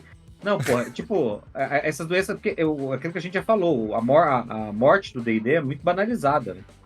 Aquela coisa de, nossa, é muito difícil você morrer às vezes, dependendo das circunstâncias. E aí é muito legal quando você tem uma doença ou um ataque específico que se você morrer por causa disso, você morreu. O Senhor das Múmias, você vira pó. Não sobra corpo. Não dá pra dar ressurreição. Não dá pra dar ressurreição porque não tem corpo. Literalmente. Você é obliterado. Você só volta com ressurreição verdadeira, porque a ressurreição verdadeira só precisa conhecer você. Não precisa de parte do corpo. Eu tinha dito que era a última doença, mas Marcelo me lembrou dos bastidores aqui que não é a última doença. O vermelho ficou com vergonha da outra doença que eu mandei. Ela é muito... Não, mas a imagem que eu mandei realmente não colabora. Então fica aí o avisozinho de gatilho. Sanguessugas de garganta. Eu acho sanguessuga um bicho horroroso. Ou de medo. Morro de medo de lidar com isso. Também que eu não frequento o mesmo tipo de ambiente. Assim. A gente não vai nos mesmos rolês. Sanguessuga de garganta é uma doença de um dos piores suplementos do D&D, que é uma aventura pronta, da Tumba da Aniquilação, Tomb of Annihilation, que é uma aventura original do AD&D, e que por algum motivo os caras atualizam todas as edições, apesar de ser um negócio horroroso, porque ele reforça aquilo que a gente já falou sobre gente que acha que RPG é o mestre versus os jogadores. É uma aventura feita especificamente para o mestre tentar matar os jogadores e os jogadores mostrarem que eles são bons. Então, se você tem jogadores que são combeiros, talvez seja para você esse rolê. Para você mostrar para eles que não tem combo que resolva. A sanguessuga de garganta é uma doença do Tomb of Annihilation que eu acho muito interessante, porque por um motivo oposto da febre tagarelante. Ela é 100% uma doença natural. Sanguessuga de garganta são basicamente um modelo de sanguessuga que tem água contaminada, e aí ele vai falar que no continente onde fica a tumba da aniquilação é uma coisa que acontece em algumas áreas de água, ou seja, não é toda a água, mas algumas águas podem estar contaminadas, seja nos rios, pântanos, florestas, etc. Era aquele lancezinho que eles tinham, né, de jogar D6 para ver se estava contaminado. Isso. Você vai beber uma água no rio da floresta, a água parece limpa, você tem que enrolar um dado, espalhar, você engoliu o bichinho. E aí, basicamente, se você bebe a água com essa sanguessuga, ela desce pela sua garganta sem você notar, prega na sua garganta, e começa a sugar sangue na sua garganta, o que explica o motivo, o nome, sanguessuga de garganta. E aí, basicamente, pegou a sanguessuga de garganta, faz um teste, falhou no teste, está infectado. Ela prega na sua garganta e pronto. Primeiro, ela começa já imediatamente a causar dor, inflamação, dor, dificuldade de respiração. Parabéns, você tem um nível de exaustão. E aí, a mecânica é estupidamente simples. Você fez um descanso longo, faz um teste de resistência. Passou, reduz o nível de exaustão. Se você chegar a 0 de exaustão, curou. Então, assim, se você no primeiro dia passar no teste, nada acontece. Você sentiu basicamente você teve um resfriadinho. Você passou o dia com a garganta meio dolorida, não sei o que, no dia seguinte você acordou, tá zerado. Deu uma pigarreada e engoliu o bicho. Exatamente. Tá tudo bem. No dia, agora, falhou no teste, você ganha outro nível de exaustão. No dia seguinte, novo teste. Passou, reduz 1, ou seja, você não fica curado, você só volta para sua situação anterior. Falhou, mais um nível de exaustão. E aí, a gente que sabe como funciona a exaustão, sabe que a partir do quarto nível de exaustão, você tem desvantagem para teste de resistência. Então, se você chegar ao quarto nível de exaustão nessa doença, a chance de você morrer aumenta. Porque se você chegar a 0 de exaustão, você morre. Então, basicamente, a mecânica todo dia você vai fazer um teste, passou, perde um nível de exaustão, falhou, ganha um nível de exaustão, se chegar a 0, você está curado. Se você se você falhar demais, você morre. Esta é uma doença que mata. Então, assim, eu gosto muito porque é uma mecânica extremamente simples, uma mecânica fácil de entender. É uma mecânica que, com um bom teste, eu acho que dá para o mestre fazer isso, um bom teste de natureza, você resolve. Ou seja, o cara com um teste de natureza é capaz de identificar que tipo de água tem mais potencial, que tipo de água pode ser problemática, não vamos beber aqui e tudo mais. Falhou no teste, corre o risco. Então, beleza, é uma mecânica que funciona. Então, é um negócio que é extremamente perigoso, mas que é, ao mesmo tempo, ridiculamente simples de resolver. No próprio livro fala, curar água purificada magicamente ou fervida, resolve, mata o bicho. O que faz com que ela seja uma doença natural. Ela emule justamente as doenças naturais que você tem contaminação com água.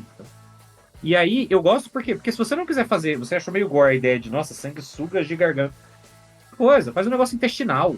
Com um candiru. Entendeu? Faz um negócio intestinal. Faz assim, nossa, você ficou com Candiru de garganta. Candiru de garganta, entendeu? Não, ele pode chegar na garganta depois. O famoso candiru de esôfago. Candiru de intestino delgado, sei lá. Alguém vai tocar uma flauta contaminada e... ele tá sugando. Nossa senhora, vermelho. Foi embora. Essa contaminação também me lembra quando você estava falando, eu estava pensando na cura não óbvia e talvez não indicada. Que no Evil Dead 3, que é no português era Noite Alucinante 3, né, o Exército das Trevas, né, Army of Darkness. Sim. Tem uma parte que o Ash, aparece um monte de mini Ash, assim, ele quebra um espelho e de cada reflexo dele sai um mini Ash. E um dos Ashes vai e entra na garganta dele, tipo, ele engole, que é quando surge o duplo dele. E a primeira coisa que ele faz quando ele engole um mini Ash é pegar uma chaleira que tava ali na coisa e beber. Eu lembro, ele toma aquela água fervendo. Caralho, nossa senhora. É uma ideia brilhante. Como que você pode bebendo água fervente? Água fervente, é isso. Que aí você tá sanguessuga que tá na garganta ali e pronto, fica suave. Nada impede, porque você, como mestre, o cara fala, eu vou tomar um tragão aqui, vou virar uma garrafa de cachaça. Beleza. Eu acho que vai matar a sanguessuga. Eu acho razoável. O mínimo vai ser um sanguessuga bêbado. Você vai fazer um teste de constituição com vantagem. Eu acho razoável. Faz um save throw com vantagem. Cara, eu gosto desses troços mais gore, assim, e principalmente pra retratar a questão do cenário. Por exemplo, o cara tá com problema aí, leva no curandeiro lá. Aí o cara vai olhar a garganta e fala assim, ih, rapaz, tem um bicho grudado na sua garganta. Olha aqui, aí mostra pra outro do grupo lá, o cara com a boca aberta, os palitos lá pra deixar a boca do cara escancarada. E olha ali, ó, pá, nossa, nós vamos ter que isolar. Por quê? Porque encostar, esse bicho ele passa pela pele, não encosta nele não. Aí foi, como assim passa pela pele? Não passa, mas dane-se, os caras acham que passa. Aí isola o cara pra fazer a cirurgia, tem que tirar o bicho da garganta do cara. Porque eles não sabem que tem que só dar um remédio, um litro de cachaça pro cara. Aí quando ele chega lá no canto, lá tem um outro cara infectado que tá quase igual esse aí do Marcelo, da imagem do Marcelo. Aí os caras falam assim, puta que pariu, cara. O cara chegou aqui, quase não dando tempo mais de tratar. Ele fala assim, não, mas tem quanto tempo que ele apresentou a doença? Vai ter 2 dias. Puta que pariu. Aí nada, é só tomar um gole de cachaça lá e puxar com a pinça que matou. Eu acho interessante porque eu falei assim, se você pega a explicação sem o nome da doença, pode ser qualquer coisa. É tipo assim, você bebeu água contaminada, você sentiu uma dor de garganta, você começa a sentir mal, sentir mal, sentir mal. Você pode melhorar sozinho ou não. Se você ferver a água antes, os caras inventaram que é uma sanguessuga de garganta, mas pode ser qualquer coisa. Pode ser um piriri intestinal, pode ser, sei lá, como é que chama? Salmonela. Pode ser a Salmonela, pode ser uma tênia, é isso que eu tô falando. Pode ser qualquer coisa cagar um verme de 10 metros. Entendeu? A tênia fica drenando seu recurso, por isso você vai ficando exausto. É uma tênia muito cabulosa. Você pode fazer. Então, assim, é uma explicação. O cara pensou no mecanismo da doença e deu um lore, um flavor qualquer. Nossa, são sanguessugas de garganta. Foda-se, meu irmão. Pode ser qualquer coisa. Volta lá, o candiru de intestino delgado lá. Candiru de esôfago. Beleza. Vocês pegaram o candiru, um típico caso de candiru de esôfago. Como é que você pega isso? Você não quer saber. Mas ferve água, por precaução. E não toque flauta no rio. Não toque flauta no rio, exatamente. Bom, nós falamos das doenças. Agora a gente vai para os venenos. Mais venenos. Agora, esses produtos nocivos, altamente tóxicos e que fazem mal para você. Por favor, se tem uma etiqueta escura com a caveira branca escrito cuidado, não beba. Não beba. Pode fazer mal. E Peligro, eu pensei a mesma coisa. Peligro, né? E o primeiro, Lágrimas de Meia-Noite. E uma das imagens quadradas do Marcelo. Lágrimas de medianoche. Agora eu vou ficar falando em espanhol, porque eu não falo. Lágrimas de medianoche. Lágrimas de Meia-Noite é um veneno básico do D&D também, tá no livro Mestre da Quinta Edição. Resolvi não inventar dessa vez, não. E eu acho interessante porque a gente falou no programa sobre venenos, do Papo sobre venenos, a gente falou e o Luiz fez uma reclamação que eu acho muito justa. Veneno no D&D é um negócio caríssimo, não faz nenhum sentido dentro da economia do jogo. Não faz nenhum sentido a economia do sistema. O veneno mais pebe é tipo 200 peças de ouro. Tipo, caralho, o meu objetivo é matar alguém. Ao invés de usar o veneno, eu pego esses 200 peças de ouro, jogo no meio da rua e falo, primeiro que matar fulano, leva. Pronto, contrato 10 assassinos. Eu contrato 10 assassinos por esse valor. 10 pés de chinelo pra cada um dar uma facada na pessoa na rua. Tá? Então, eu acho assim, o Lágrima da Meia-Noite custa 1.500 peças de ouro. 1.500 peças de ouro uma dose. É assustador. Mas é um negócio que precisa... O primeiro problema é que ele precisa ser ingerido para fazer o efeito. E aí tem um detalhe. Explicar primeiro o que ele faz. Basicamente você falha no teste na hora que você sofre o efeito do veneno, você toma 9d6 de dano de veneno. Se você passa no teste, você toma metade disso. Então, assim, é um dano médio de 31 ou 15 em caso de sucesso. Né? Então, para jogador, não é nada. Dificilmente você vai matar um personagem de nível 3 com 15 de dano ou 30 de dano. 30 de dano dá pra matar, mas enfim. Mas para um NPC é bem provável que a pessoa que tome isso morra. A primeira coisa que eu acho interessante claramente é um veneno mágico, porque o livro descreve que, independente da hora em que você consome o veneno, o efeito dele acontece à meia-noite. Então, na próxima vez que der meia-noite, se a pessoa não tiver neutralizado o veneno de alguma maneira, ela vai sofrer o efeito. Então, sim, né? Não é um veneno natural que tem horário de funcionamento. É claramente algo magicamente regulado, vamos dizer assim. E aí o que é interessante para mim é que o D&D, o livro, ele não tem uma explicação nem do motivo de ser a meia-noite, nem a origem do veneno. Então você pode fazer isso do jeito que você quiser. Você pode incorporar isso no seu cenário, adaptando ele que você quiser. É um veneno dos Drows, e os Drows têm uma ligação especial com a noite, e por isso eles fizeram com que seja magicamente a meia-noite. Ou é dos Duergar, ou então é um veneno que você extrai macerando a folha de uma planta que sempre pelo joelho. Nasce. Uma planta que nasce à meia-noite, porque ela é uma planta em origem, entendeu? Tipo assim, você pode fazer umas... Você pode explicar dentro do seu cenário, você consegue adaptar ele e é isso. E aí você pode baratear ele, você pode fazer um veneno tão frequente ou tão incomum quanto você queira. Mas eu gosto muito da ideia de ser algo que você tem esse componente mágico, que você pode estabelecer condicionantes, atenuantes, gatilhos, agravantes, extremamente específicos. E essa é uma vantagem de quando você usa magia nesse sentido, você botar um elemento mágico que permita fazer essa regulação.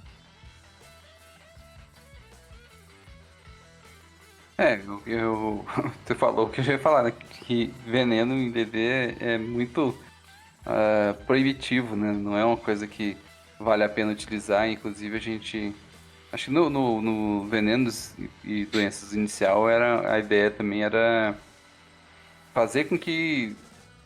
Talvez a gente precise até de um vídeo de quinta sobre como fazer venenos de maneira mais...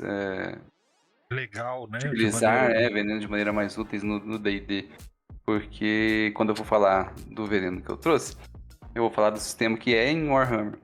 E aí é muito mais simples. Então, torna-se existe, mas ninguém vai usar, sabe? Porque financeiramente é proibitivo, assim. Não tem como, não tem porquê. Igual você falou, é mais fácil eu contratar 10 pessoas pra matar uma pessoa do que envenenar ela, com a chance dela morrer envenenada ou não, né? Não é nem um negócio tipo assim, não, E pegou, a dificuldade baixa, e a dificuldade baixa, né? Então... É igual quando não é de ingestão, é de dano, que aí você passa na espada, e aí você acerta, a pessoa passou no teste lá de CA12 de constituição, tipo, beleza, os 300 de ouro que você gastou no seu veneno não teve efeito nenhum, tipo, você só jogou fora 300 de ouro. Então é um sistema que não corrobora com esse tipo de mecânica. Mas é contra o combeiro, né? O cara vê, não, peraí. Se eu gastar 5 peças de ouro, eu tenho um líquido que eu consigo matar 20 pessoas? Aí o mestre fala assim, não é bem assim. Peraí, não é assim que funciona. Por quê? Porque o cara vai fazer uso disso. Se for barato, se for morte certa, o cara não vai guerrear, o cara não vai batalhar, o cara não vai pra aventura. O cara vai vai contratar 10 caras pra fazer o orc bebê, esse troço. Então, a dificuldade é justamente fazer esse balanceamento, né? Exato. Então, é complicado. E o que eu vejo, assim, desses venenos igual a esse Lágrimas da Meia-Noite, que é esse componente místico, inexplicável, é uma coisa massa de você colocar pelo mistério que é envolvido, né? Por exemplo, quem faz isso daí? Eu fiz um vídeo aqui nas quintas-feiras sobre fazer seu próprio golem. E uma das coisas que a quinta edição fez é que para você fazer um golem, você precisa do manual do golem. Aí você pode... Onde você acha? Então, você encontra. Você não tem quem faz o manual do golem. Então eu comprei um, achei um. Eu posso copiar? Não, você não consegue copiar. Então, por quem faz o manual do golem? Né, de onde vem esse negócio? É igual esse veneno. De onde vem? Quem faz? Como que faz? Quais são os ingredientes? Ninguém sabe. Mas ninguém sabe, esse aí é o veneno certo? Será que esse daí eu... Experimenta aí, vamos ver. Então, assim, é igual o manual do golem. Vamos lá, vamos fazer o golem. Não deu certo. Fui enganado. Gastei 150 mil peças de ouro e o trem não funcionou. Né? Como é que faz? Se ninguém faz, qualquer um diz que é. Então, assim, você coloca toda uma mística em volta do negócio. Tipo... O cara épico demorou 2 anos numa quest e achou isso daí, ó. Aí caiu na sua mão de nível 3 e você vai usar. Porque o cara sobrevive com CD13 de Constituição. Podemos passar para o próximo? Bora. Próximo veneno. A Lotus Negra. Clássica, né? Isso aí desde o Magic 1989. O pessoal já fala da Lotus Negra. E, como a gente estava falando, o sistema de venenos no Warhammer ele é muito mais simplista. Porque existe a condição envenenada. E a partir da condição envenenada, você já automaticamente, quando você é atingido pelo alguma coisa com veneno, você faz o seu teste de Endurance e falha e ganha essa condição envenenada, você já começa a perder 1 ponto de vida por turno e tem menos 10 em tudo. E aí, essa condição envenenada pode avançar níveis, né? Condição envenenada 1, 2, 3, 4 e infinitos. E aí, a quantidade de pontos de vida que você vai perdendo por turno. Então, você pode, não somente você vai perder atributos, que você vai ter menos 10 em tudo, como você pode eventualmente morrer envenenado, na medida que se você não tratar, ou o seu corpo não resistir àquilo. Então, a Lotus Negra é uma pasta que é feita a partir dela, que passa na lâmina, e a cada acerto que ela gera, ela dá uma condição de envenenado ao alvo. Então, é bem simples o funcionamento dela, e é bem simples a mecânica do Warhammer para esse tipo de coisa. Então, à medida que a pessoa vai desferindo mais golpes, primeiro que tomar menos 10 em tudo já é uma parada pesada, né? Então a pessoa já vai ficar debilitada, a envenenada já vai ficar debilitada em relação a isso. Propriamente para fazer os testes de resistência, para poder fazer qualquer outro tipo de coisa em combate, ela já vai ter uma dificuldade muito maior. E você perdendo ali 1 ponto de vida garantido por turno, também já é uma coisa que pega, porque assim como no D&D, acertar, às vezes você passa um turno que você não leva um golpe. Então você não perde ponto de vida naquela situação. Mas se você tá perdendo 1 ponto de vida por turno garantido, e no Warhammer as pessoas não têm 40 pontos de vida, elas têm tipo 12, 10. Então perder ponto de vida uma vez por turno, em 10 turnos ali você já praticamente morreu.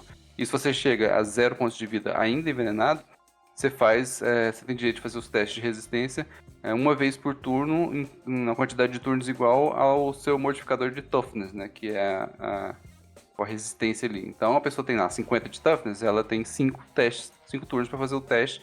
Se ela não chegar, não se curar de todos os níveis, inclusive se ela tivesse lá 5 níveis de envenenamento, e ela passou num teste, ela passa a ter 4 níveis de envenenamento. E assim por diante. Então ela precisa passar em vários testes para poder sarar 100% do veneno. Se ela chegar com 0 de vida, passou todos os turnos do bônus de toughness dela, e ela não curou 2 condições de envenenamento, morreu. Ela já vai ali pra guilda de Mor, ser enterrada, e pode fazer o próximo personagem. Mais uma vez, o Warhammer 100% ficar vivo é acidente, né? Ficar vivo é falta de sorte. Não, tá doido. tudo que é destinado a causar dano e causar ferimento e matar... Amendoim. Valeu, obrigado. Amendoim torado é o Senhor distribuidor. Ó, e o Reinos Oculto chegou aí. Bem-vindo, Reinos Oculto. Tá raidando com a galera aí. Reinos. Reinos Oculto chega a ser 30 segundos antes, corre o risco de ganhar uma inscrição do amendoim. Que eu vou te doar um amendoim. Não, 5 segundos mesmo. O Reinos Oculto tava jogando agora há pouco aí, ó. O Hugo tava jogando com o pessoal, D&Dzinho. Muito bom, estamos falando sobre venenos e doenças, veneno hein? em sua mesa? Tinha doença na sua mesa é uma frase ruim, né? Negativo. Perguntar pro mestre, tinha doença na sua mesa? Sim. E na aventura, não. Tá a galera da mesa que é dodói. Estamos falando... Essa foi boa, Marcelo. Essa foi boa. Estamos falando de venenos e doenças, chegando aí na reta final, sobre venenos. Depois a gente vai criar aí venenos ou doenças novas para vocês. Se vocês chegaram agora, deixa eu falar aqui, eu acabei de olhar, faltam 12 pessoas, 12 inscritos no nosso YouTube para nós chegarmos aos 1000 seguidores. Então, se você já estiver assistindo a gente aí e não seguir a gente no YouTube, por favor, vá até lá e ajuda a gente a bater essa meta essa semana. 1000 seguidores, ok? Por favor, contribua. Já aproveita e faz um pix pra nós. Estamos precisando de dinheiro. Gasta a mesada que sua mãe te dá com esses 3 marmanjos que fazem conteúdo pra te ensinar a mestrar melhor. Vamos lá, vamos seguir, porque o próximo veneno é o seguinte: óleo de Tajit. O óleo de Tajit é um veneno não muito difícil de encontrar. Ele é só caro, ele custa 400 peças de ouro. E ele é bem volumoso, você precisa ingerir esse veneno. Só que em alguns lugares que eu vi, você pode passar sobre a pele, que ele também vai funcionar.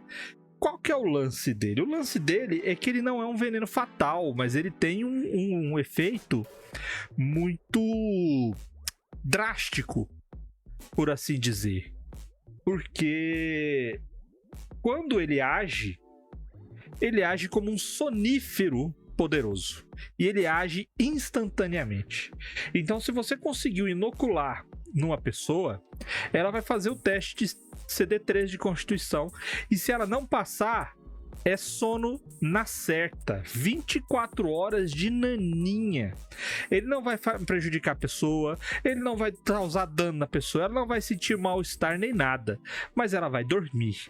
E o problema é nada, barulho, nada vai acordar essa pessoa, a não ser que você agrida ela, coloque ela em risco ou provoque pelo menos 1 de dano nela.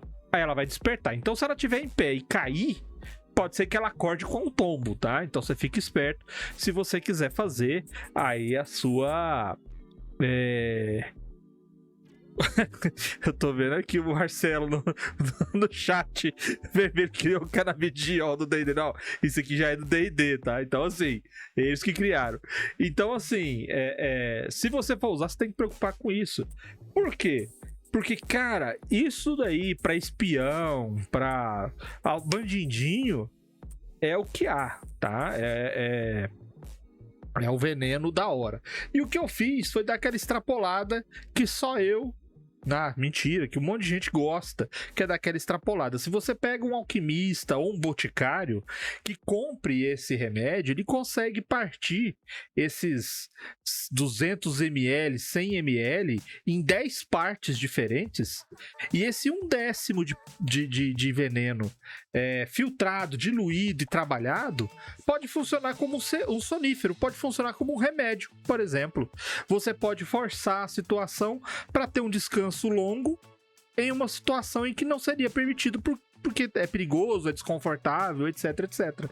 Então eu tô dando aí uma saída para transformar um veneno fabricado em um remédio, reduzindo ali a concentração do composto que prejudica, para transformá-lo em um remédio de dosagem baixa para que você possa dormir melhor. E qual que é o grande lance? O grande lance é, como ele é um sonífero, e como eu tô extrapolando a regra, fazendo com que ele possa ser trabalhado como remédio, não só como veneno, explica ele ser tão caro.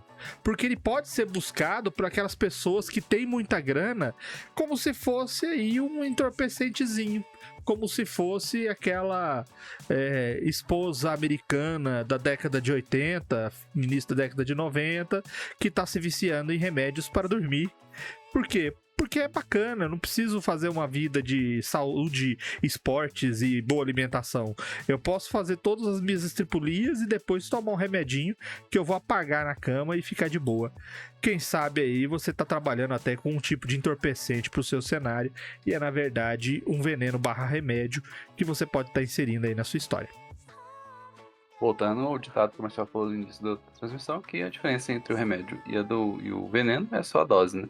Então, dando uma diluída aí, podendo usar de maneira recreativa, pode ser que você tenha ali uma epidemia de usuários de óleo de Tajite, também conhecido como Zolpidem aí. Os tajitíacos. A gente tem um problema de tajitíacos aqui na cidade. E ainda é pior quando isso se torna uma epidemia na classe abastada, né?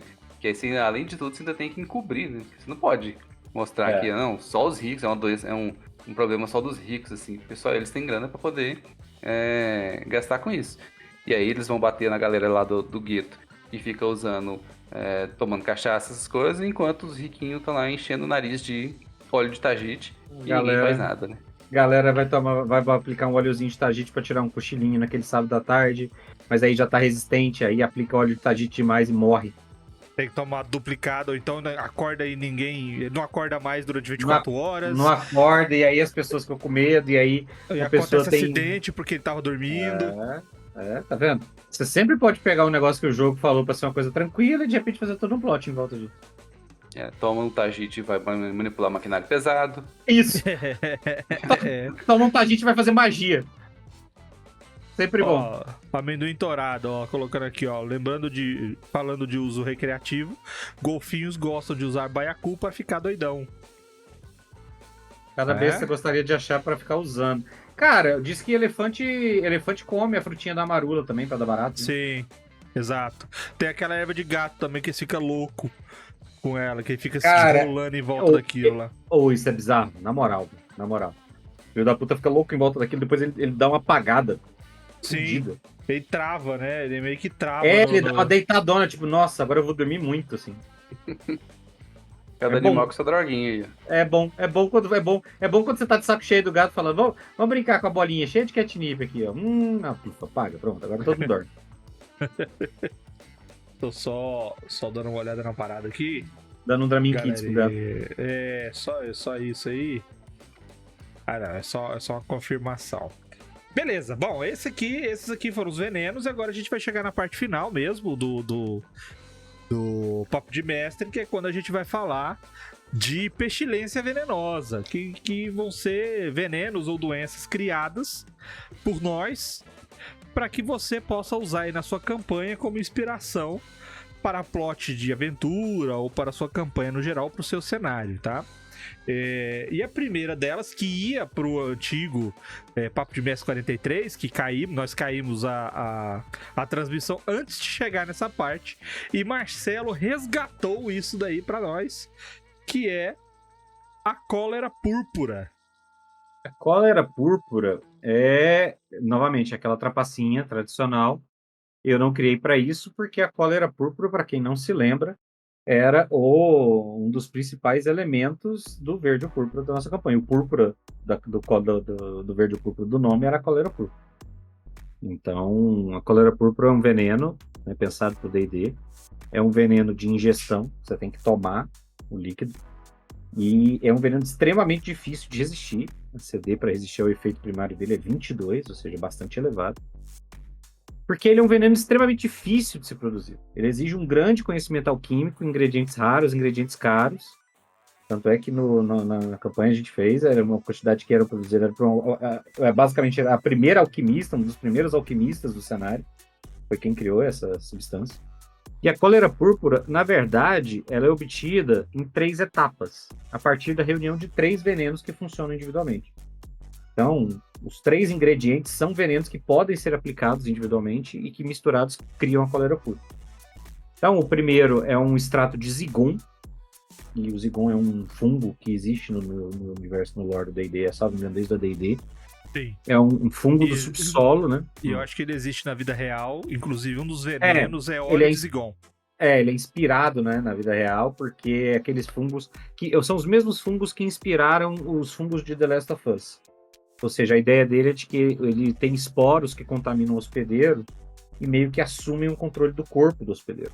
E aí faz com que o hospedeiro, de alguma maneira, queira beneficiar a colônia.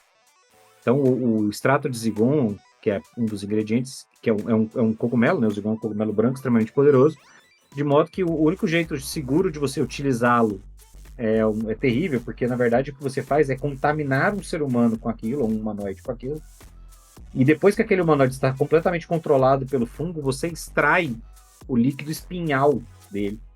Ou seja, a partir do momento em que ele é metabolizado pelo organismo, como ele fica conectado ao cérebro, o extrato de zigon é basicamente o líquido espinhal de uma pessoa que está consumida pelo fungo. Então, o primeiro elemento é esse.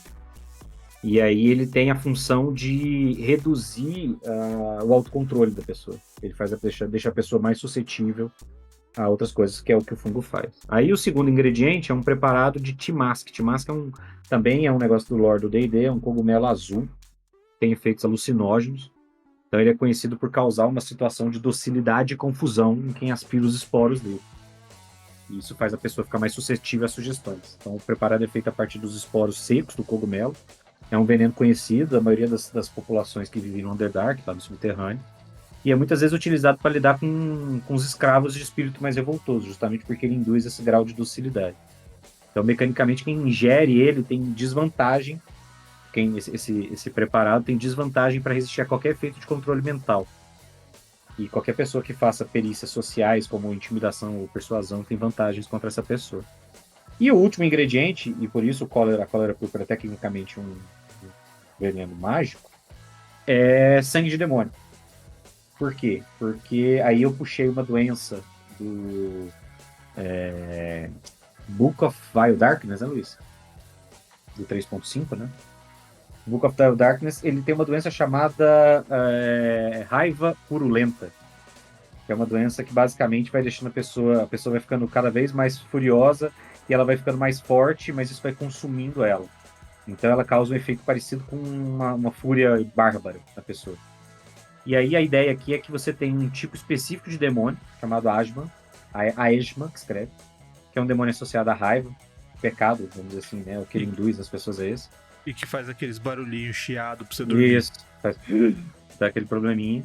E aí, por quê? Porque a ideia é de que todos os demônios são portadores dessa doença, né? Essa espécie de doença demoníaca que chama raiva purulenta. Então quem entra em contato com esse demônio e sobrevive, automaticamente é contaminado e incuba essa doença. E aí tem esses momentos de raiva, fúria, etc. Isso faz esse impacto. Então, basicamente, o ingrediente é o sangue do demônio, mas é uma versão concentrada dele. Tem mais doença do que o normal. Porque o objetivo é acelerar esse processo, tanto de consumo da pessoa, quanto de fúria da pessoa. E aí, o efeito que normalmente demora semanas, quando você pega a raiva purulenta, às vezes meses, passa a acontecer em horas. Resultado, você junta esses 3 venenos e você produz a cólera púrpura, que é um veneno que, quando é ingerido, faz com que o alvo perca o controle do próprio corpo, fique mais sugestivo a uma sugestão ou um comando, ou seja, ele fica praticamente obediente a uma pessoa que esteja próxima, e pouco depois ele entra num estado de fúria incontrolável, que vai consumir o corpo dele em questão de horas, e neste processo ele vai ficando mais furioso, mais forte, e vai perdendo até que eventualmente ele é digerido pelo próprio veneno. Então ele vira uma máquina de agressão com um único foco, que é a ordem que ele tiver recebido da pessoa que estava próxima a ele quando ele consumiu o veneno. E apenas magias de alto nível, como restauração maior, como magia de quinto nível, ou cura completa, que é de sexto nível, é que são capazes de interromper o efeito depois que ele começa, não sem antes causar vários danos e exaustões. Mais uma prova de que quem lida com a produção desse produto, gente boa não é, né? Porque pelo menos 2 partes da fabricação envolve ou lidar com demônios, ou escravizar pessoas para poder extrair delas o substrato necessário para o funcionamento do produto. Então, todos que foram envolvidos e foram devidamente massacrados tiveram por merecer. Justamente. Essa aí, eu não tenho nem defesa, não. No caso do veneno de alto impacto, veneno de muita influência, de muito efeito, de fatal demais, transformador, mutagênio, etc., ele tem que ser controlado. Então a gente vê essa questão dos venenos do D&D, que eles põem para um veneno besta, veneno bobo, eles põem um custo muito elevado.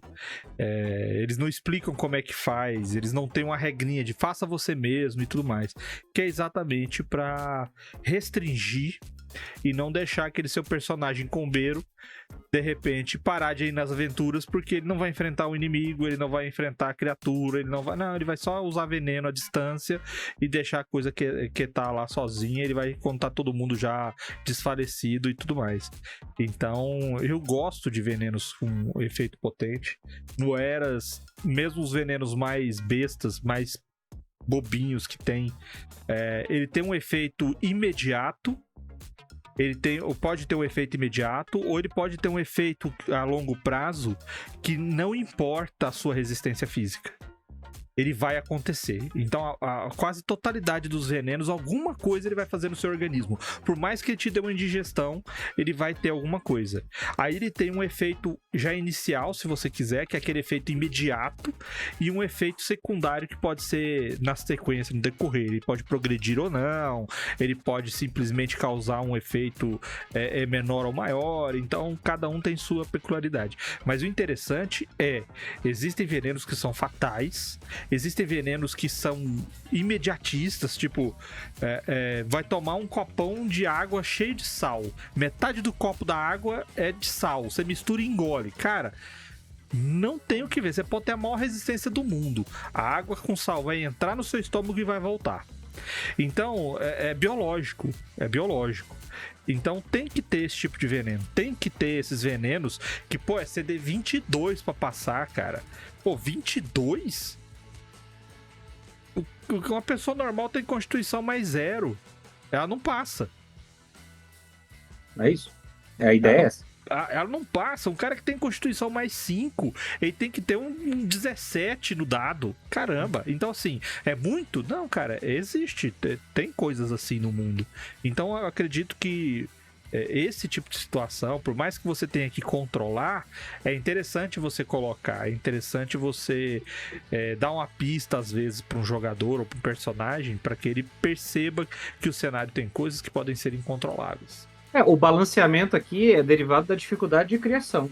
Então, assim, você não tá falando de algo que é feito casualmente para ser Todo utilizado. mundo, né? Para ser utilizado em larga escala, do tipo, vou jogar isso aqui na caixa d'água da cidade. Não. É para ser feito uma coisa especial, específica, destinada a uma pessoa ou outra. E aí, no cenário, quando a gente criou, eu fiz a ideia da pessoa que estava por trás ter dinheiro suficiente para financiar uma operação em larga escala que produzisse isso. E aí, por quê? Porque ele precisava disso aqui para uma quantidade. Porque é aquilo, tipo, beleza, mas eu preciso de quantos disso? Depende.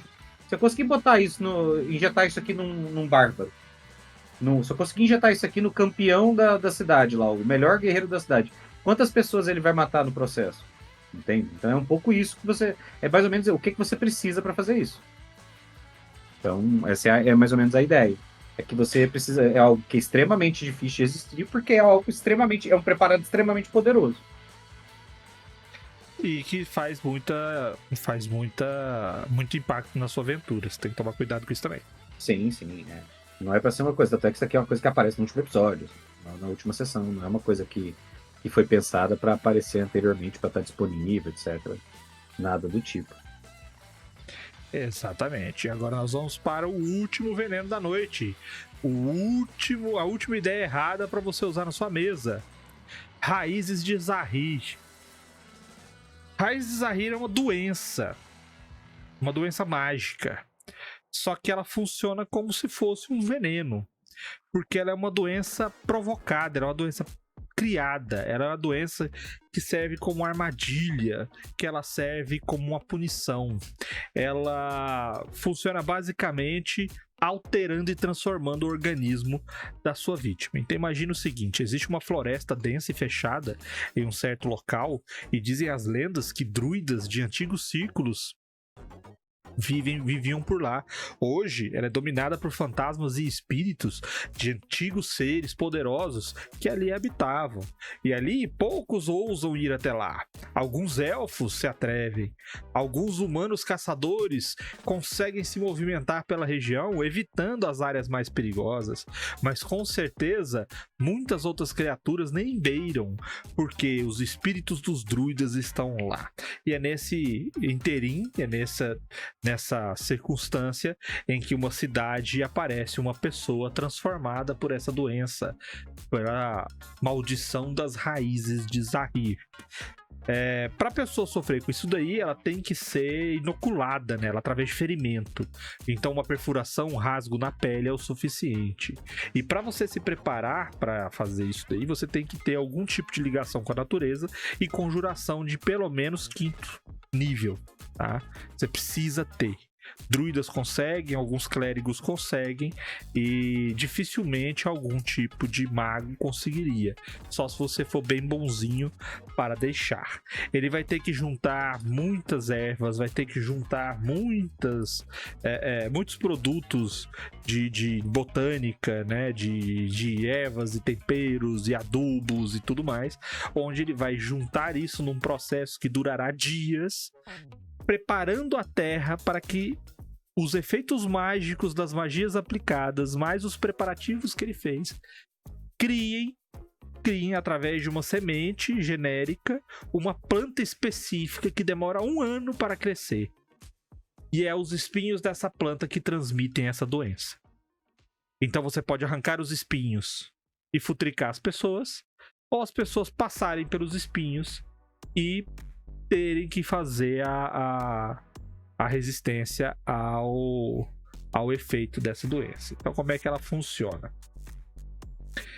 Ela é uma doença /veneno, druídico religioso, divindades ligadas à natureza, né, de preferência. Ela é inoculada através de ferimentos, CD 14 de constituição. E aí vai um segredinho, tá? Se ele tá passando por uma área cheia de espinhos, cada vez que ele se fere nela, e é só por passar, se você tiver que atravessar a área, você vai se ferir. Cada vez que ele tem mais um deslocamento lá dentro, ele vai ter mais ferimentos, então aumenta a dificuldade em mais um. O efeito é imediato. Ele não passou no teste, letargia. Deslocamento vai pela metade. E a partir daí ele tem que fazer um teste a cada 2 dias, tá? E não passar no teste aumenta a dificuldade em mais um. Ou seja, ele inoculou, não passou na resistência, ele já está com a doença. Aí ele sara se no segundo teste ele passar? Não. Se ele não passou, se ele não resistiu à inoculação, ele está doente. A partir daí, a cada 2 dias ele faz um teste. Se ele não passar, aumenta a dificuldade em mais um, tá? E o que acontece quando ele não passa? Além de aumentar a dificuldade, ele perde um ponto de destreza. E cascas de árvore e raízes vão crescer nos braços, nas mãos, nas pernas e nos pés. Ele vai começar a se transformar em uma planta, tá? E um novo teste tem que ser feito sempre a cada 2 dias. Aí, logicamente, ele tá com deslocamento pela metade e ele vai começar a se transformar nessa criatura meio planta e progressivamente ele vai ficando mais lento e letárgico, tá? Cancelamento só através de magia de restauração. É o único jeito de você cancelar esse efeito. E os efeitos secundários que você vai usar na sua narração é o seguinte: à medida que a destreza vai diminuindo, a mobilidade dele também vai diminuir. Então, se você reduzir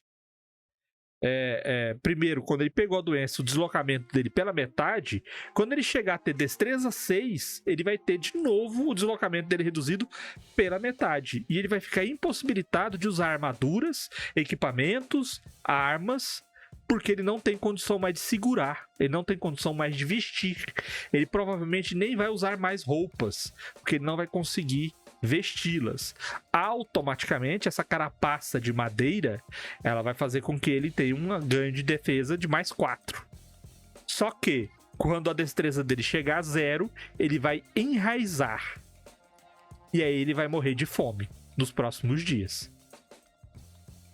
É uma doença fatal, nervosa, mas é uma treta de druida que quer defender uma área, uma região contra criaturas de invasoras. É meio que para equiparar a cólera púrpura do Marcelo. Eu lembro esses sintomas que você foi falando desse endurecimento. Tem uma magia que faz um pouco isso, né? Tem uma magia, eu não lembro se é uma magia, se é uma Não é condição. Barskin, não? Acho que é Barskin, né? Barskin antiga. Barskin da 5ª edição só da resistência. Eu acho que tinha alguma que fazia isso, que ela reduzia destreza, mas dava CA pra compensar. Isso é bom Pele- você colocando pele de árvore. colocando no cenário, já o cara chega, tem aquele bando de árvore que é Formato de gente. bizarramente similar a pessoas, assim. E aí tem aquela floresta de árvores, pessoas ali, já é um anúncio, né? Já é um indicativo de que, pô, isso aqui não parece um lugar legal não, né? Exato, para alguma maldição, tem uma maldição. Eu tomei o cuidado de não colocar que a árvore que a pessoa se transforma também passe adiante, porque aí seria apelação demais. Qual seria o controle? Você pegar todo esse processo dessa criação, que custa aí 300 a 400 peças de ouro, que é o suficiente para você criar essa planta, mas o fato de você ter que esperar 1 ano para ela crescer. E é só aquela planta, maluco. Eu quero ter uma área maior. Pô, essa planta vai pegar aí 3x3 de área. Eu quero ter uma área maior. Beleza, cara, gasta aí mais 400 peças de ouro pra fazer uma segunda planta. Porque é assim que funciona, porque é um troço letal. Você vê que a pessoa adoece e acabou, cara. Ela não sara mais, a não ser que chegue alguém e taca a magia ali. Ela vai, o processo dela é caixão, né? Eu gostei, achei interessante. Mais uma vez, eu gosto demais quando você consegue transformar algo assim num elemento de cenário, né? Porque dá o gosto, né? Imagina a pessoa virando árvore, cara. É o que eu falo. Em geral, quando você pensa na doença ou no veneno só pelo uso individual, é o velho problema das pessoas que pensam igual magia, né? Que a pessoa só pensa em magia pela lógica do combate. O cara olha pro veneno e fala, pô, mas eu só vou usar esse veneno e tal, não sei o quê. Ou então essa doença desse jeito. Não, cara, às vezes você consegue fazer boas construções. A gente citou vários exemplos aqui de coisas que podem ter acontecido antes e que causam situações e plots e premissas e que justificam o cenário indefinidamente, assim. E você vai descobrir depois que é uma doença, um veneno, alguma coisa. Se você quiser fazer... Eu sempre cito... Eu gosto muito da história, daquela história de Croatoa, que é Sim. aquela, né, do Roanoke, Tribo que sumiu, né? a colônia de Roanoke. Aquilo ali, você pode fazer o que você quiser. O Supernatural fez um episódio em que aquilo ali é uma doença. Que foi uma doença que causou aquilo, uma doença demoníaca. Entendeu? Então, assim, é legal quando você consegue elaborar um cenário e aí as pessoas eventualmente vão descobrir, pô, é uma doença, é um veneno, alguma coisa. Porque o normal não é isso, entendeu? O normal é a pessoa já ir no reflexivo pensando que é alguma outra coisa, é um monstro. Ou é um Uma vilão, magia. uma magia, alguma coisa. E não, cara, às vezes é um fenômeno natural, ou é uma doença, ou é um veneno, alguma coisa assim. E as pessoas vão demorar a descobrir o que é aquilo.